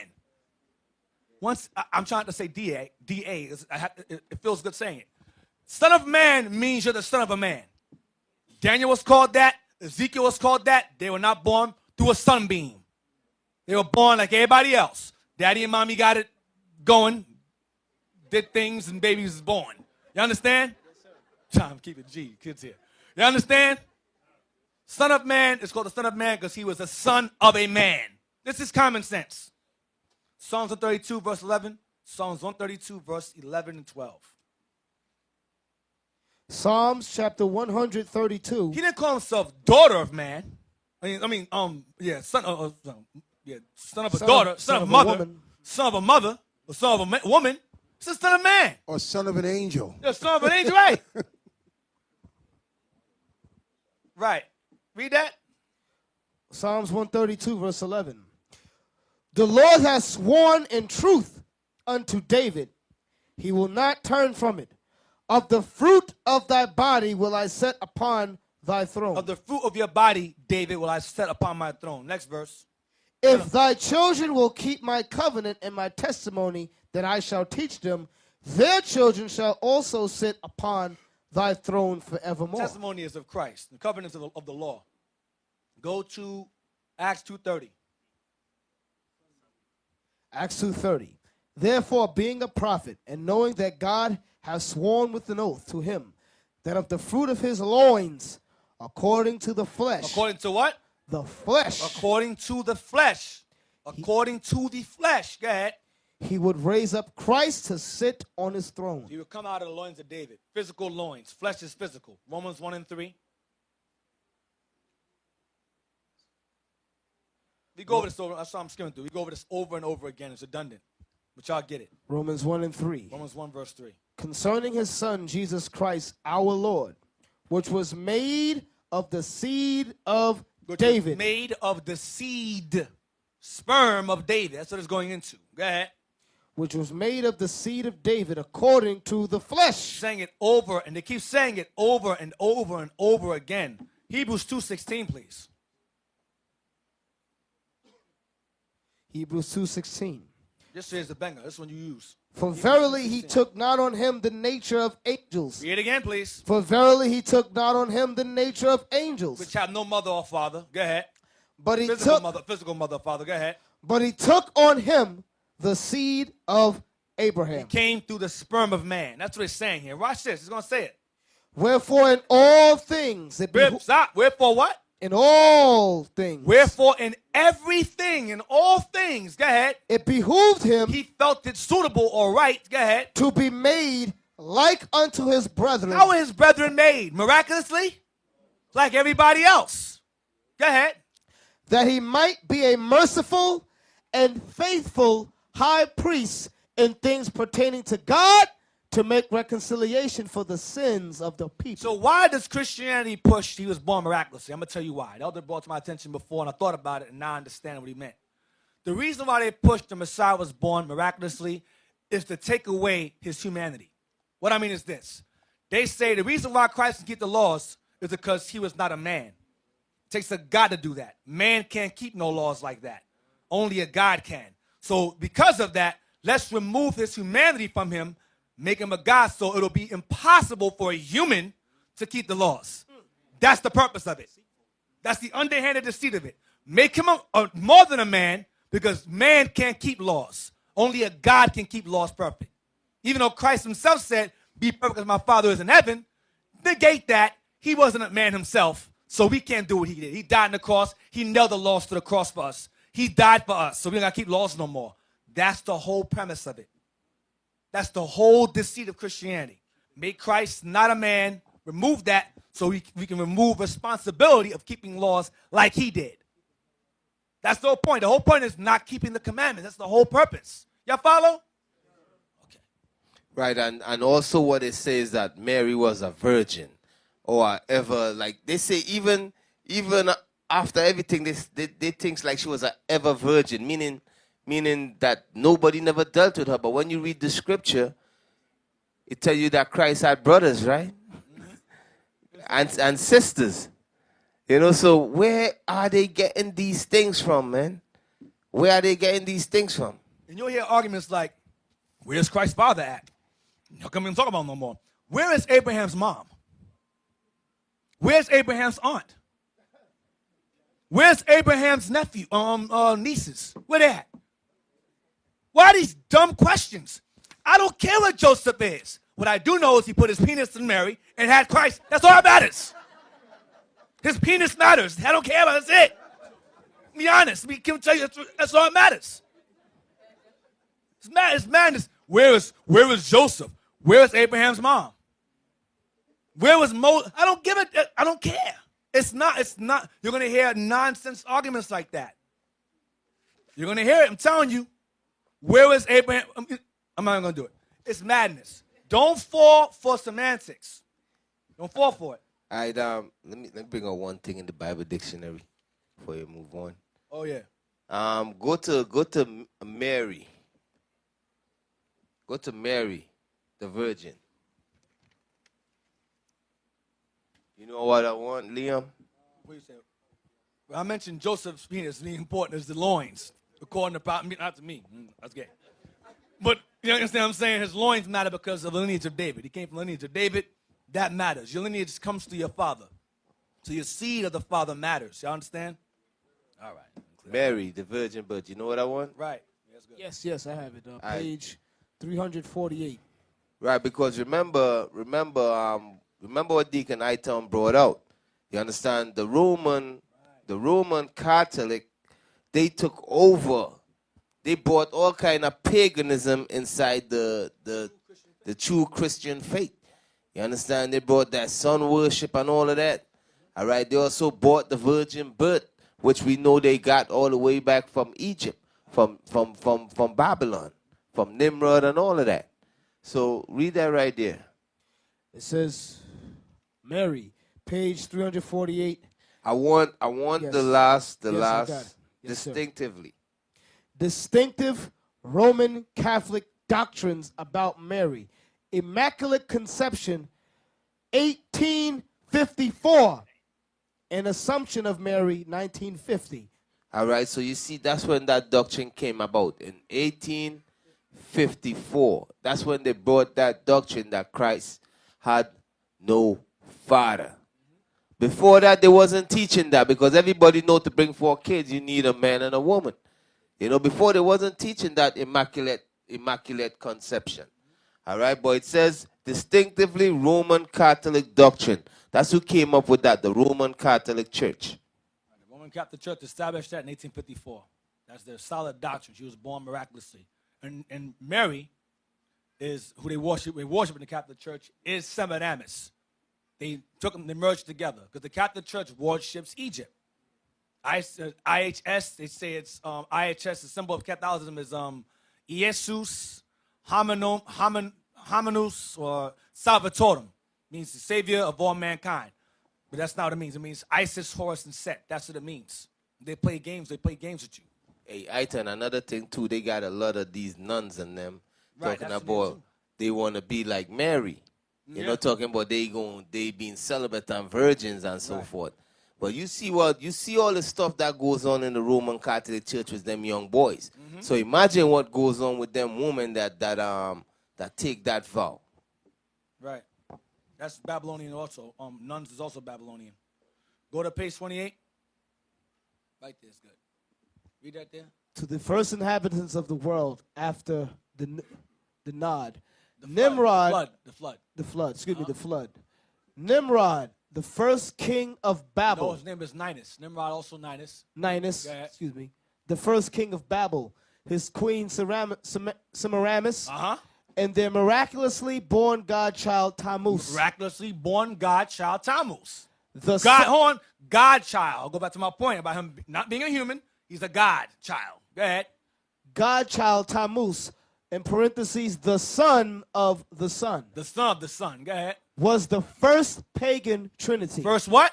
Pagan trinity. The first pagan trinity. That's where the Trinity comes from. Isis, Horus, and Set. Nimrod, Semiramis, and Tammuz. Pagan trinity. This is Christianity right here. 101. Jump down to their pattern. Their pattern of worship is usually the same. The pattern of worship in this trinity was usually exactly the same customs, the same rites, the same traditions, same feast days, different names. Watch this. Only the names are different because of the various languages in the world. So when Nimrod was being worshipped and the Mosai found the languages, they all continued to worship him and his wife and child, or so-called child, the legitimate child, when the languages were confounded. So they worshipped him in different languages. So they worshipped him as different. I'll show you the list. But the languages were confounded. They still worshipped those three. Go ahead. Comparing Bible doctrine with pagan mythology. Comparing Bible doctrine with pagan mythology, scholars, both Christian and non-Christian, will agree that some of the most cherished traditions and ordinances kept by both Catholic and Protestant churches, Christian churches, have their origin from sun worship and not from the Old and New Testaments. Next page. Nimrod. No, I want from beginning Sunday. Sorry. Sunday Sacred. sacredness. Christmas. The Christmas tree. Easter. The Easter egg and bunny. Hot cross buns and Good Friday are not holy days and ordinances to be kept sacred from the Bible, but were sacred to the ancient Babylonian gods. Watch this. Watch the name. Nimrod, in parentheses, Baal. That's Nimrod. Nimrod is Baal. Go ahead. 1 Kings chapter 16, verse 30 to 33. Semiramis, Ashtaroth. That's her name. That's Easter. Go ahead. Judges chapter 2, verse 13. Go ahead. And Tammuz, Adonis. He's also Dionysus. He's also Bacchus. Pagan Messiah. Go ahead. Ezekiel chapter 8, verse 14. Scroll down. Right there, right there. Now, heathen philosophy. Right there. Watch this. Now, heathen philosophy says when Semiramis died. Now, listen. Remember, Nimrod died. Who did he conquer? He conquered the sun. Sol Invictus. That's Nimrod. A.K.A. Baal, A.K.A. Zeus, A.K.A. Odin. We'll get to that. Go ahead.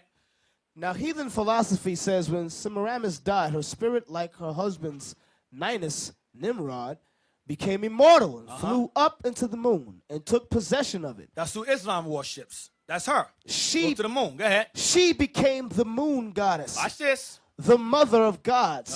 The queen of heaven. Jeremiah 7:13.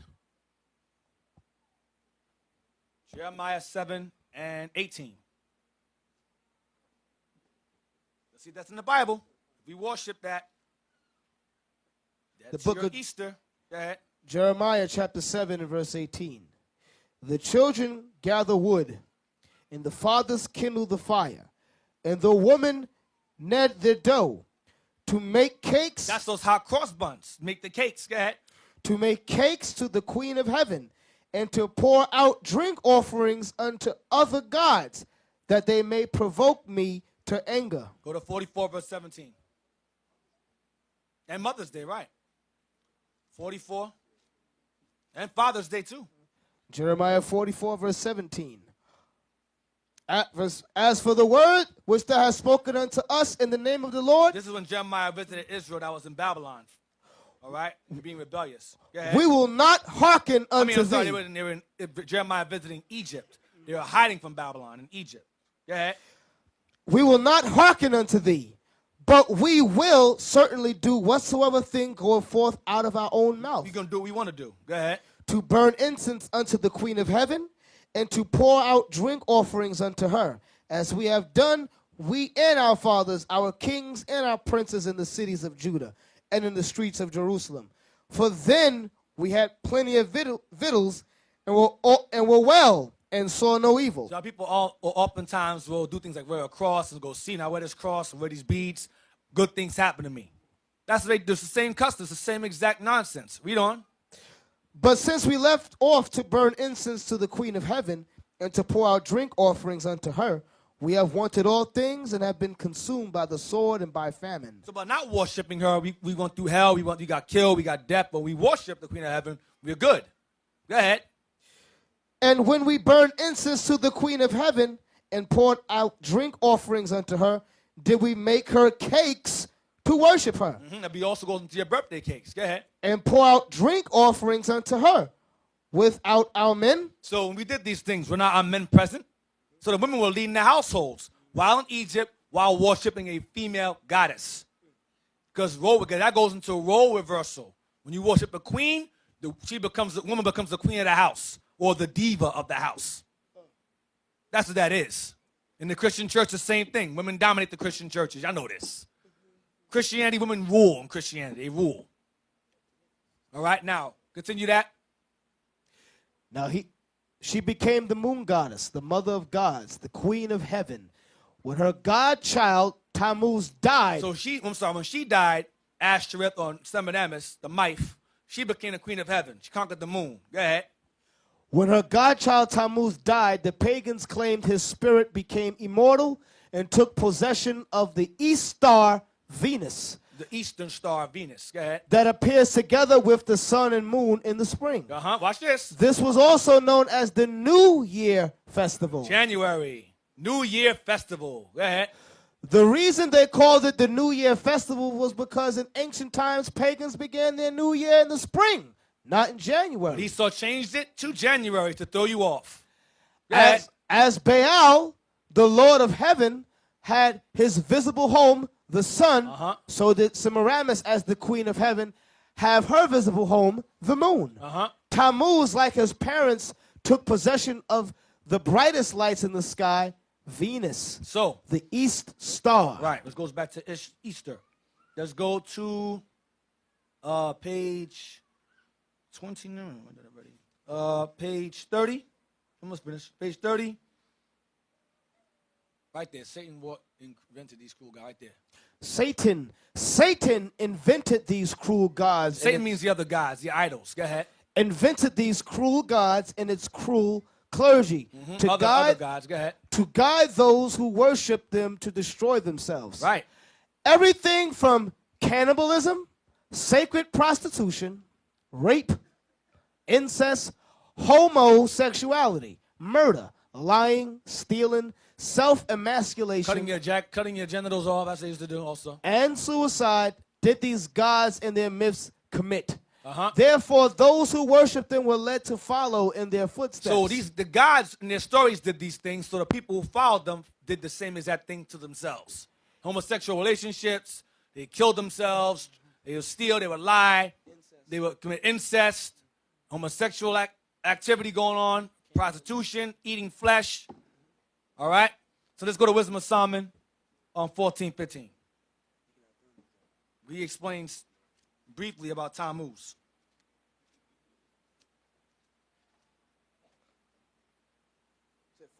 Wisdom of Solomon 14, verse 15. Wisdom of Solomon, chapter 14, verse 15. We're going to read the exact same things in Wisdom of Solomon. Watch this. You follow idols. For a father afflicted with untimely mourning, when he hath made an image of his child soon taken away, now honored him as a god. The Tammuz, he died as a baby, and they made him a god, the godchild. Go ahead. Which was then a dead man. A dead male. Go ahead. And delivered to those that were under him ceremonies and sacrifices. Go ahead. Thus, in process of time, an ungodly custom grown strong was kept as a law. Easter, Sunday worship, Christmas, New Year's. That's all the same. Go ahead. Easter. Go ahead. And graven images were worshipped by the commandments of kings. Well, Babylon now. Go ahead. Whom men could not honor in presence because they dwelt far off.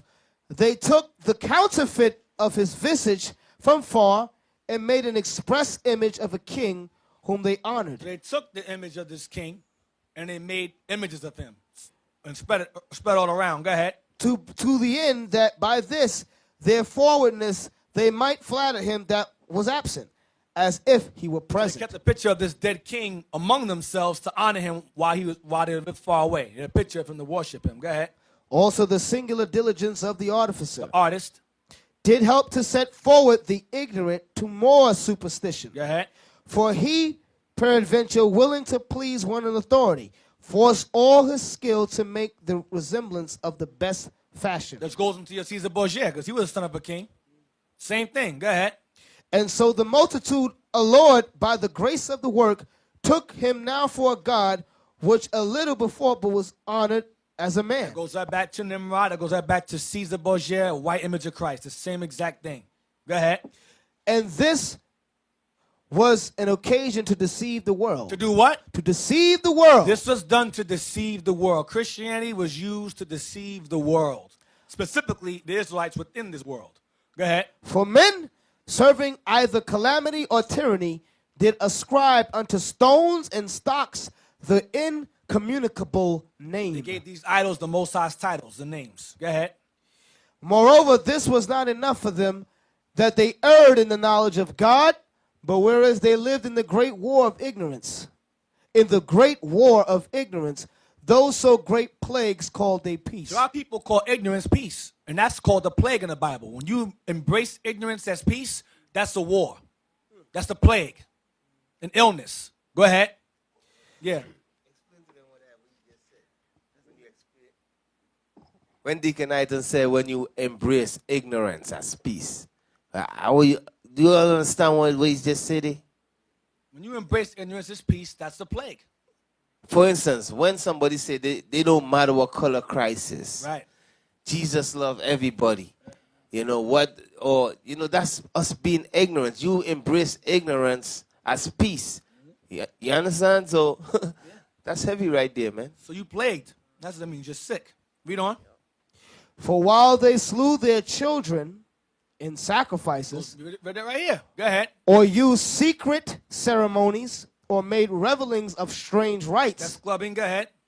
they kept neither their That's lives clubbing. That's parades, carnival, bacchanal. It's the same thing. We worship that willingly now from that slave mindset. Go ahead. They kept neither lives nor marriages any longer undefiled, but either one slew another traitorously, or grieved him by Well, adultery, they killed because we committed adultery. Go ahead. Sleeping with prostitutes. Go ahead. so that there reigned in all men without exception of blood, manslaughter, theft, Stealing. and dissimulation, corruption, unfaithfulness, tumults, perjury, Lying. disquieting of good men, forgetfulness of good turns, defiling of souls, changing of kind, Emasculating. Self-emasculation. I go into sex changes, all of that.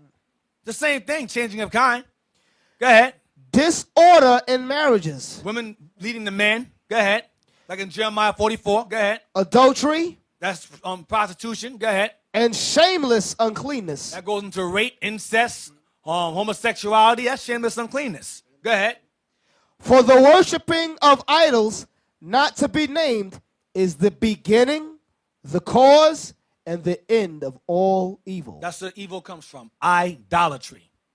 Idolatry is the beginning and the end of it, of all evil on earth. Let's get Jeremiah 10 now, verse 1. I can get it.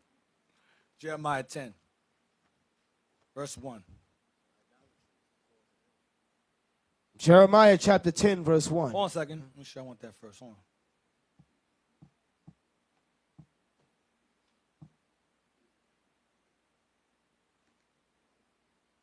Scroll down real quick. Scroll down. Read this first. Scroll down to the bottom of the page. Then we'll get Jeremiah 10. Scroll down. Down. This short. Right there. Read it. There is not one single. There is not one single scriptural evidence that supports the birth of Christ as being December 25th. Watch this. But history says December 25th was kept thousands of years before the birth of Jesus in honor of the pagan Messiah. Another name for Tammuz, the pagan godchild, was Baal Bereth, which means Lord of the fir tree. Go down. Watch this. The sun god, the mother goddess, and their son, according to the Babylonian mythology, were mystically changed into trees.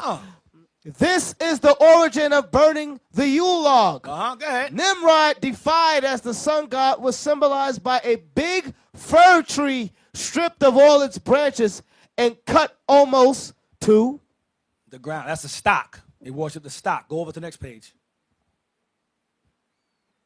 To the right there, the ground. Liam. cut to the ground. Jump down to people of Aryan stock. People of Hold on. Go ahead. People of Aryan stock who believed that the oak tree was a symbol of Zeus or Jupiter Remember that name, Jupiter. They put that in our temple. Jupiter the defender. Go ahead. believed that this branch was of mistletoe, which grew on the oak tree, and to be kissed under the mistletoe would ensure fertility. That's where mistletoe comes from. Go up. Go up, go up, go up. Christianity's witchcraft. Go up. I mean, you go down. Or go down to the picture I want the picture. There you go. That's a stock right there. Look on the right-hand side. It's a palm tree. They would decorate the palm tree with silver and gold, and then later on we put lights on it.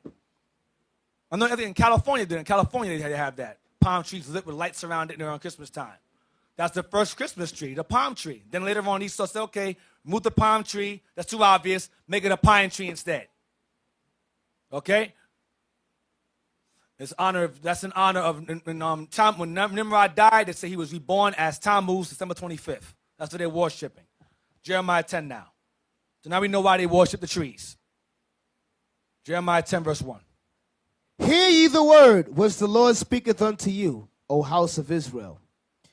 Thus saith the Lord, learn not the way of the heathen, and be not dismayed at the signs of heaven, for the heathen are dismayed at them. I'm afraid of those things. Shooting stars, an eclipse, that scares them. It's simple. Go ahead. For the customs of the people are vain. Lies. For one cutteth a tree out of the forest, the work of the hands of the workmen with the axe.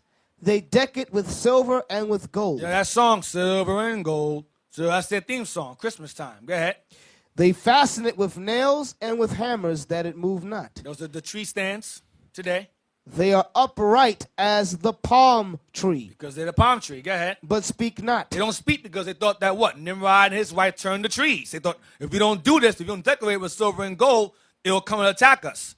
So they would decorate it with silver and gold. Go ahead. They must needs to be born, because they cannot go. They must be carried. They can't walk. They're not alive. That's what Jeremiah is saying. These things aren't alive. Don't be afraid of them. Go ahead. Because they cannot go. Be not afraid of them, for they could not do evil. The custom was to fear the tree and decorate it or they'll attack you. Because Nimrod turned to a tree. Go ahead. Neither also is it in them to do good. Right. So don't be afraid of those. It's nonsense. Because the customs of the heathen are vain. Go to page 32 now. Watch this. We're going to go to the top. Page 32. Next page. Right there. Like the Babylonians. Read that. Like the Babylonians, they believed that gods could transform themselves into trees. That's Jeremiah 10. Go ahead. If their God answered their prayers, they took their dead victims along with their spoils of war and dragged them into their sacred grove, and there hung them on the sacred trees. And hung dead bodies on sacred trees. Go ahead, watch this. Such offerings have been recovered from bogs in Germany. Watch this. This begot the origin of hanging ornaments from the Christmas tree. There you go. Go down. Go down.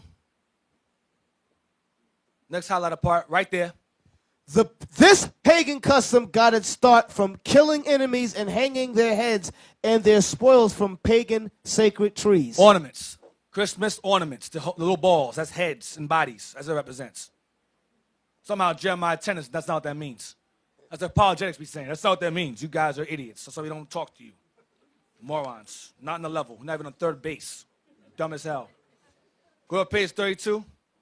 That's page 32 right there. Go to page 42.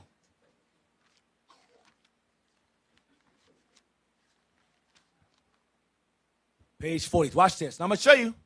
Remember I said earlier how they worship the same exact Trinity, different names, different languages. That's Osiris. That's also, I think that's Serapis as well. Go up. He's a black Egyptian guy. He's black. He's really dark, but it's a white picture. But it's a black. You understand what I'm saying? Their gods look like them. Go up right there. It says, here are just a few names that identify with the original pagan trinity of Nimrod, Semiramis, and Tammuz. Read Israelites, Liam. Israelites. Nimrod, the Lord of heaven. What they call him? Baal. What they call Tammuz?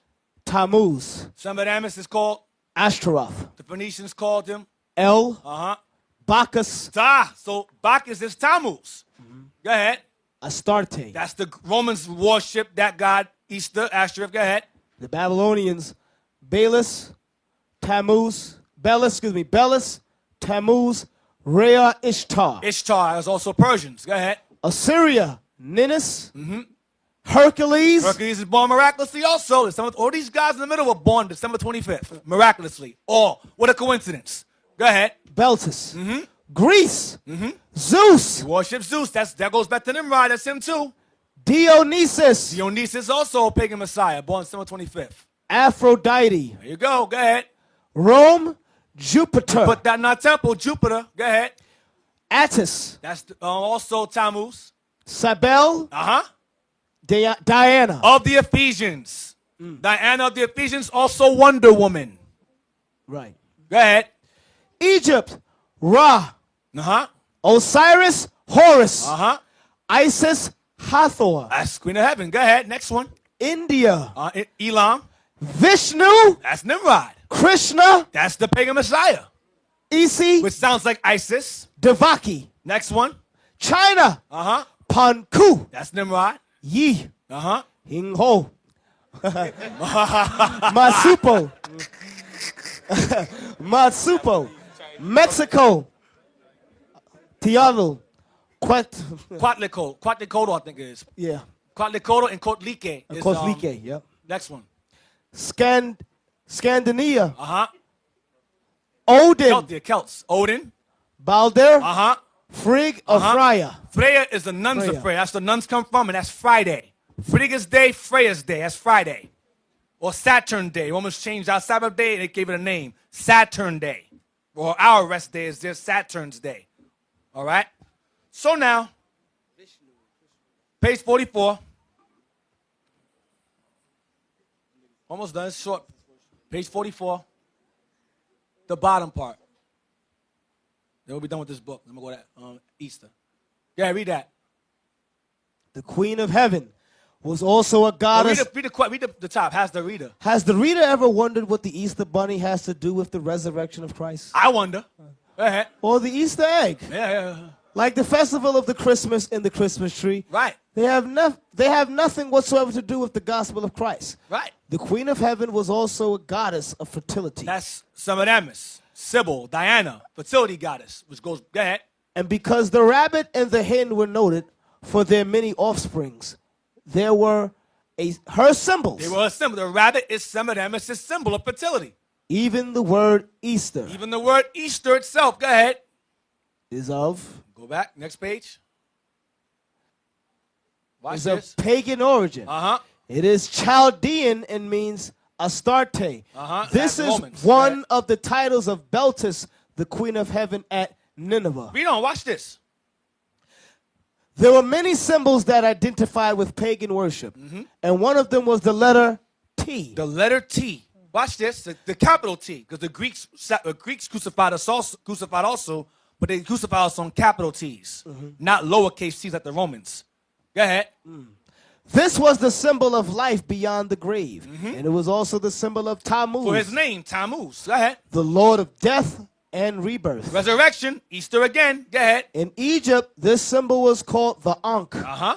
As we established earlier, Baal worship sacrificed human beings. And because Tammuz's name began with a capital T, they would make wooden piles in the shape of a T and then place their sacrifices on them. Hanging on a cross. In due time, miniature amulets were made as symbols of sun worship. They looked like this. And then Esau changed it into a lowercase t. Christianity, the cross you wear on your neck now. That's the Ankh. It's all the same thing. The Ankh, the T, the all, that's the same exact thing. That represents the penis and the vagina. That represents life. That's supposed to be.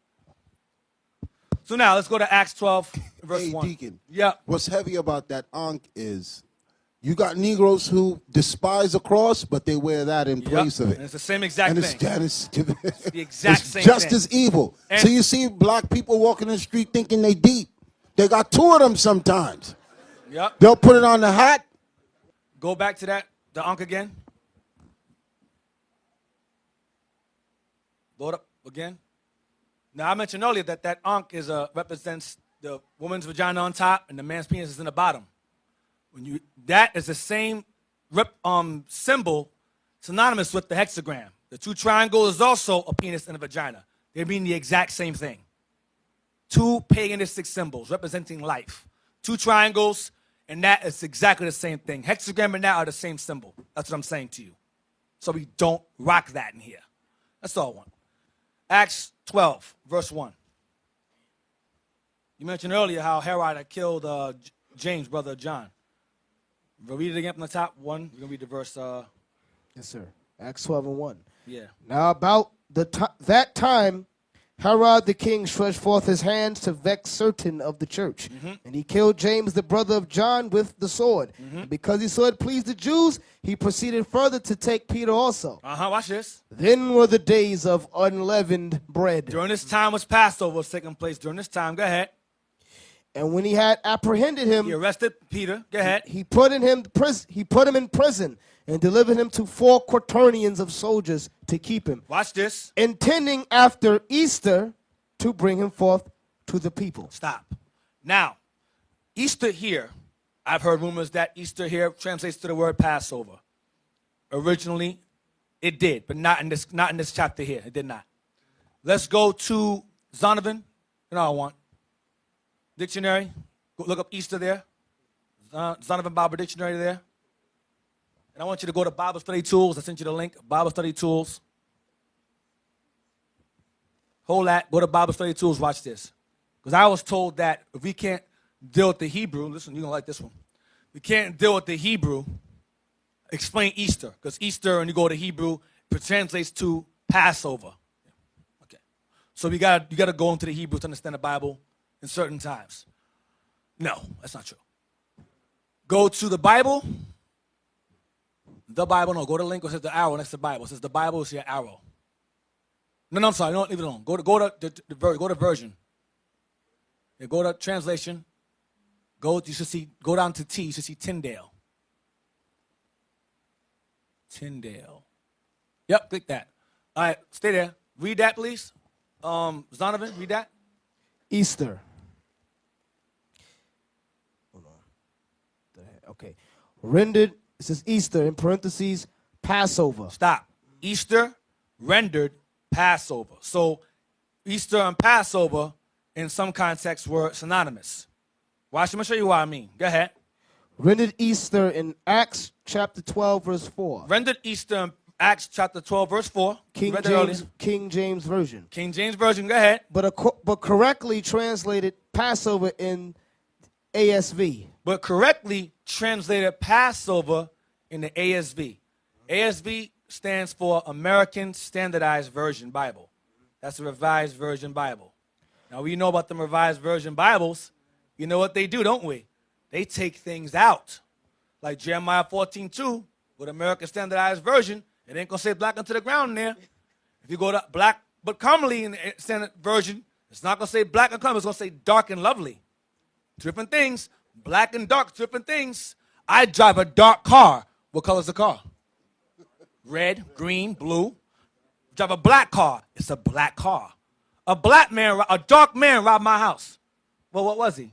A dark man. Well, which one that mean? Which one? What is he? A black man robbed my house. You don't know if I say a black man robbed my house, you know, it's us. See my point? That's what American Standardized Version Bibles do. The key thing, Deacon, is why every place it says black, they changed it. Right. If it wasn't a big deal, if we're making the Bible to say something else, then leave it alone. Right. Okay, same thing with Job 30:30. Yep. It says, my skin is black upon me. They changed it to my skin turns black or my skin grows black. Right. Why change it? What was the purpose of it? That's why we tell y'all we only deal with the King James 1611 Bible. Right. Because as we started to rise up with the understanding of the scriptures, that's when the scholars said, we need to change this. Them niggas is waking up. Yep. Now go to the etymology.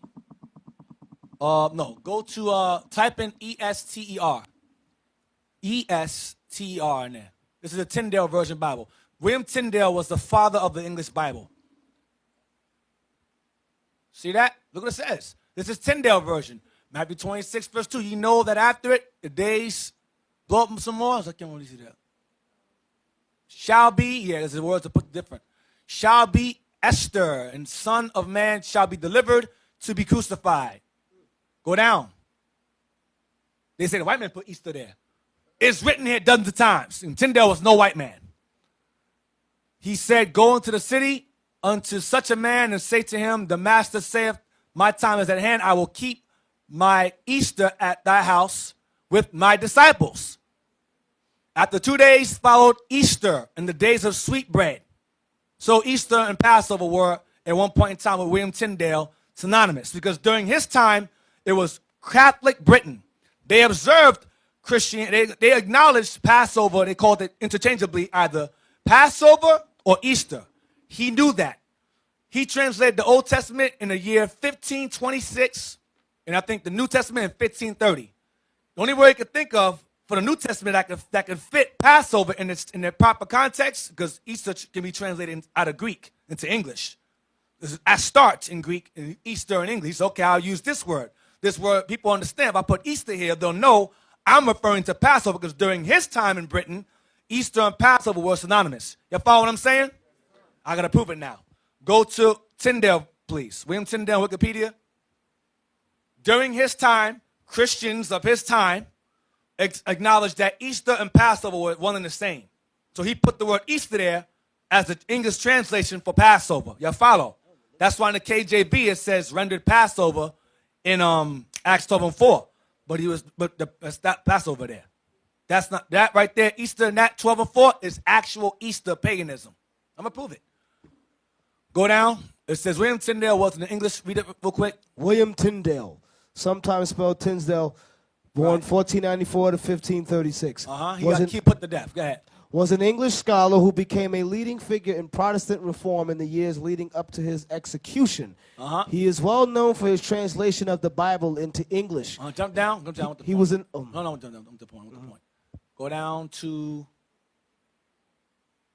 right there. Tyndale's translation. Tinsdale's translations was the first English Bible to draw directly from Hebrew and Greek texts. He was very fluent, and unlike these Jakes today, black Hebrew Israelites today who use concordances and Strongs, and Ben Yehuda, he actually spoke these languages fluently. So he was able to directly translate them from Hebrew and Greek texts. Go ahead. The first English one to take advantage of the printing press. So he took advantage. The church, Roman Catholic Church that governed Britain at the time, did not allow you to read your own. They had to teach you. You couldn't learn on your own. You couldn't read it yourself. You had to go to church and have them teach it to you. Like in church today. You sit there. He has the Bible open. He's saying God is this. And you're sitting there clapping your hands. Well, back then, the same thing. You weren't allowed to have a Bible in your hands. So he said, well, that's not fair. Why can't we read for ourselves? So he translated it out of the Latin, or out of the Greek, out of the Latin at the time, into English. So everyone can read it. And he took advantage of the printing press. That was illegal during that time to do that. Read it. And first of the New English Bibles of the Reformation. It was taken to be a direct challenge to the hegemony of both the Roman Catholic Church and the laws of England, maintaining the church position. So the government of England maintained the church's authority. If you did that, if you translated the Bible into English against the church's orders, you get put to death. The church ruled the state. You understand? The Roman Catholic Church, this is Roman Catholic England. They were against that. Go ahead. In 1530, Tyndale also wrote The Practice of Prelades. That's all I want that. Okay. Go down to right there, 1535. In 1535, Tyndale was arrested and jailed in the castle of Vilford. Or Filford, go ahead. Filford, yes. Outside Brussels for over a year. In 1536, he was convicted of heresy and executed by strangulation. He was hung. After which his body was burnt at the stake. Damn. His dying prayer was that the King of England's eyes would be opened.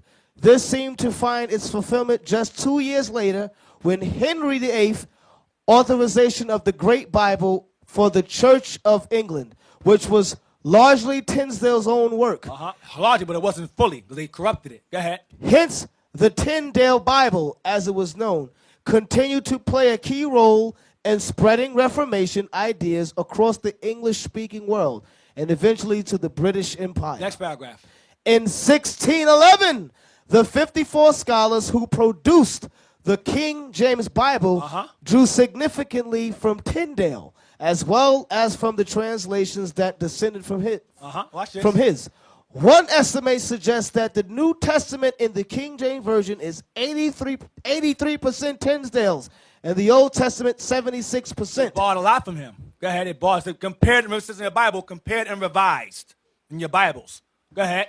His translation of the Bible was the first to be printed in English. So they call him the father of the English Bible. That's why they call him that. Go ahead. And became a model for subsequent English translations.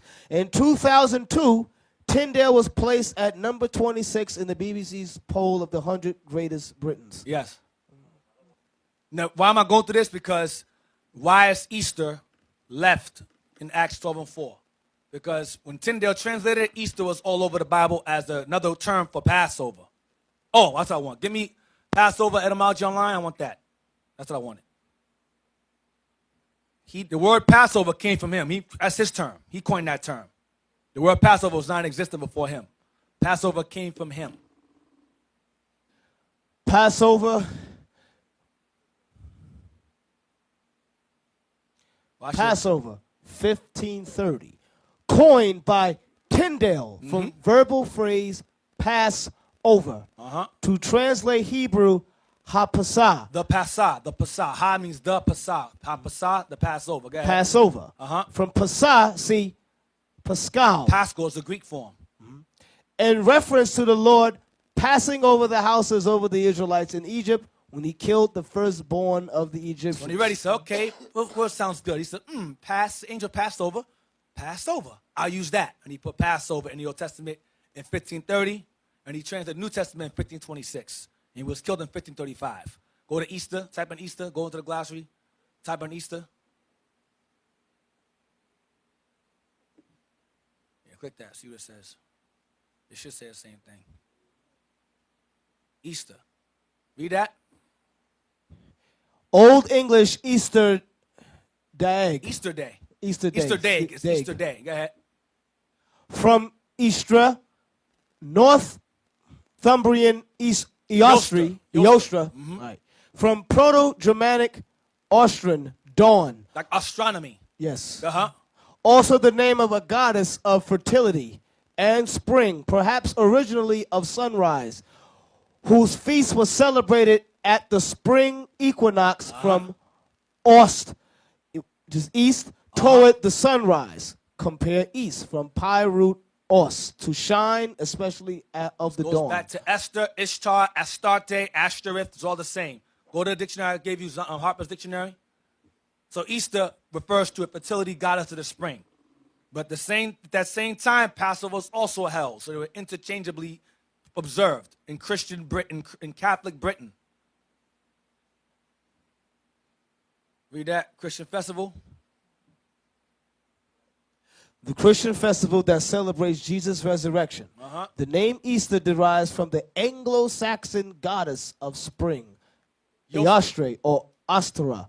Astara goes to Ashtoreth. Go ahead. But the Christian festival developed from the Jewish Passover, Hebrew Pesach, Greek Pascha. Pascha or Paschal. We read that earlier. Yes. So I want. So Easter is referring to a pagan fertility goddess. But in Catholic Britain, those festivals were interchangeable. Y'all follow what I'm saying? Interchangeable. Both of them are spring festivals, one acknowledging Passover, one acknowledging the spring fertility or resurrection of Christ, whatever, which is still pagan in origin. Now, go to Zonovan real quick. What you had, Officer Liam, Zonovan, about the Bible, King James Bible? Yes, sir. Bible.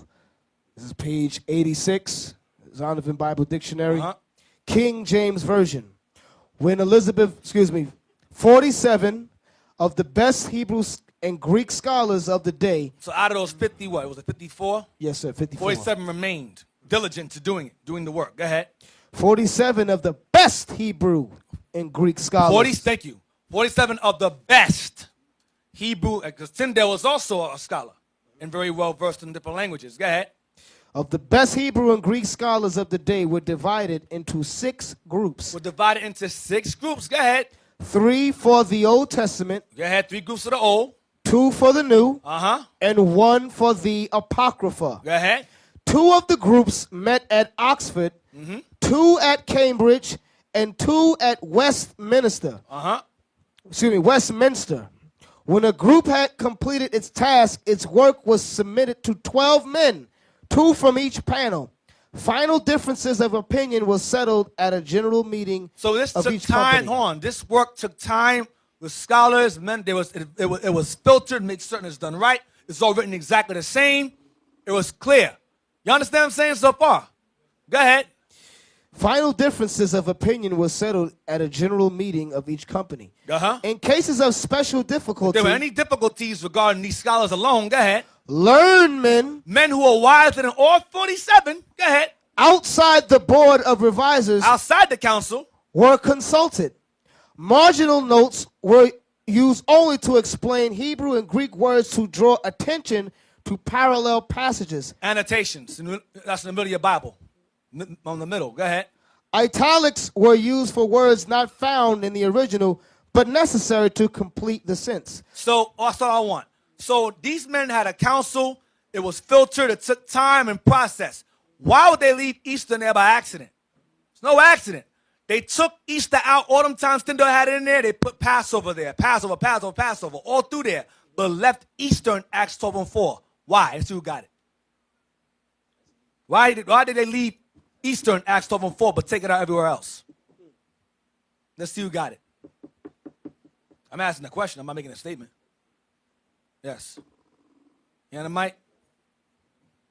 Who has the mic? You're standing up. Stand up, brother. Yes. Hand on the mic. Shalom. Shalom. Because the word Easter and Passover were used interchangeably at the time, and the term Easter was what people understood at that particular time when it was written. But why was it left in Acts 12 and 4 and not everywhere else? I don't know. Not sure. Who can get it? Pass it back there. Remember, Herod was going to wait to kill Peter after Easter. Shalom. Shalom. Because that Easter wasn't the same as the Passover. What was it? It was the real Easter that the Christianity was celebrating. Thank you. The Romans worshipped Easter at start. The scholars said, listen, Tyndale's right about Passover here, but that right there, he's observing Easter here. Leave that there. And they left Easter there. Remember, I showed y'all how they went through a faculty. It was time. They compared, make sure it's done right, but forgot Easter in Acts 12 and 4. It's no. It's no error. That was meant to be there because Easter was being observed by Herod. He was a Roman. The Romans worshipped at start the fertility goddess. Y'all follow? That's why he asked you, how come it's only there? Right, it's and it's else. no place else. Every place else, it says Passover, but when you get there, it says Easter. Okay? That was a custom that they were doing at that time. Right, that's why I showed you. That's why Tyndale put it everywhere. He put Easter here, Easter here. I showed y'all Tyndale's version. Easter here, Easter there, because that was, to them, in Roman Catholic Britain, interchangeable. But the King James Version scholar said, nah, that's going to cause confusion. Take that out, leave Passover. Use Tyndale's coin term Passover, but Easter, leave Easter in Acts 12 and 4, because Herod was observing Passover, because the Romans worshiped Passover, and Herod was an observer of the Roman customs, because he was a Roman affiliate himself. Y'all understand? So the Romans, or Herod, a Roman Edomite, they observed Astarte, which is another term for Easter. You understand? Astarte. Because Astarte can be translated into English. Easter is an English word. But Easter translated out of the Greek Astarte, or Latin Astarte. You understand? So he used that word. Okay, I'll use Easter here, because it can translate out of Greek. New Testament is written in Greek. I'll use a word that can be translated out of Greek into English. I'll use Easter. And that's what he did in the New Testament. Old Testament, he kept Passover. New Testament, he used Easter. Because that's a Greek word that can be translated into an English word, which would be Easter, which goes to both Passover and pagan Easter. Acts 12 and 4 is actual pagan Easter. Everywhere else is Passover. So he was going to kill Peter. Remember, Passover falls around the same time. Easter falls around the same time Passover does. So he said, I'm going to kill him after I celebrate my holiday, then I'll kill Peter. The angel said, nah, you can get out of jail. Get out of jail, free card. Get out of there. Get out of there. And he got out and kept teaching. Y'all understand? Isaiah 28:11. Last verse. No, it's a lot, but I had to get through it. Isaiah 28, verse 11. Isaiah 28, verse 11. For with stammering lips and another tongue will he speak to this people. So the Most High had it prophesied that the Bible will be translated into a language that our people can understand. And William Tyndale was the forerunner of that prophecy being fulfilled in terms of it being translated into English. Y'all understand? Into English. It had to be. So we don't need a Hebrew translation to understand that Easter doesn't belong. Easter does belong there. They were worshiping Astarte, Easter, the pagan fertility goddess. That's not going into Passover in that context. Everywhere else is Passover, but there it's not. It's Easter. Ashereth. 1 Samuel 7 and 3. Then I'm done. I left that part out. 1 Samuel 7 and 3. To see who Herod was worshiping. 1 Samuel 7 and 3 to see who Herod was actually, or the Romans worshipped. 1 Samuel 7 and 3. Is that it? Yes. And Samuel spake unto all the house of Israel, saying, if you do return unto the Lord with all your hearts, then put away the strange gods and Ashtoreth from among you, and prepare your hearts unto the Lord, and serve him only, and he will deliver you out of the hand of the Philistines. Go ahead, verse 4. And then the children of Israel did put away Balaam Nimrod. and Ashtaroth, His wife. and served the Lord only. And serve the Lord. They put away Baal, sun worship, and they put away Ashtoreth, moon worship, and served the Lord only. They put away Easter from them. Y'all understand? All right. So with that, we're going to break. No, That's hold on. Come on. Yo, Eythan, you just dropped some heavy on them, man. Yes, sir. Yo, you all got to understand, you're getting hit with some heavy stuff. I hope you all understand it, man. Because for decades, this right here, nobody even brought that out as yet. This is the first time this understanding coming out. I hope you all understand that. You know, you see Eythan went in his whole thing. He did his thing on this right here. You know?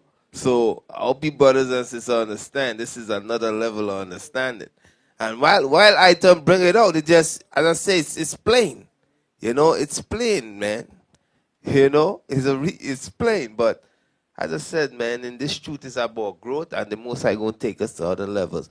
So what you all got today, man, that's some heavy stuff right there. I hope you all understand it. So in conclusion, Christianity did not stem from the white man. It came from Babylon first. Then the Egyptians, or vice versa, whatever. Then Esau took that, exploited it, and used it to deceive the whole world, targeting primarily our people. You understand? That's how I end it.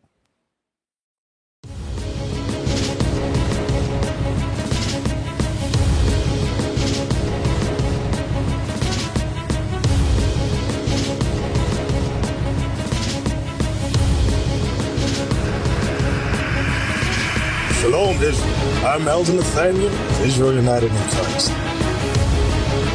YouTube likes to shut our channels down, as some of you have noticed, ever so often. Subscribing to join IUIC will assure you will always stay connected to our YouTube accounts. We want to do our best to make sure this truth gets out.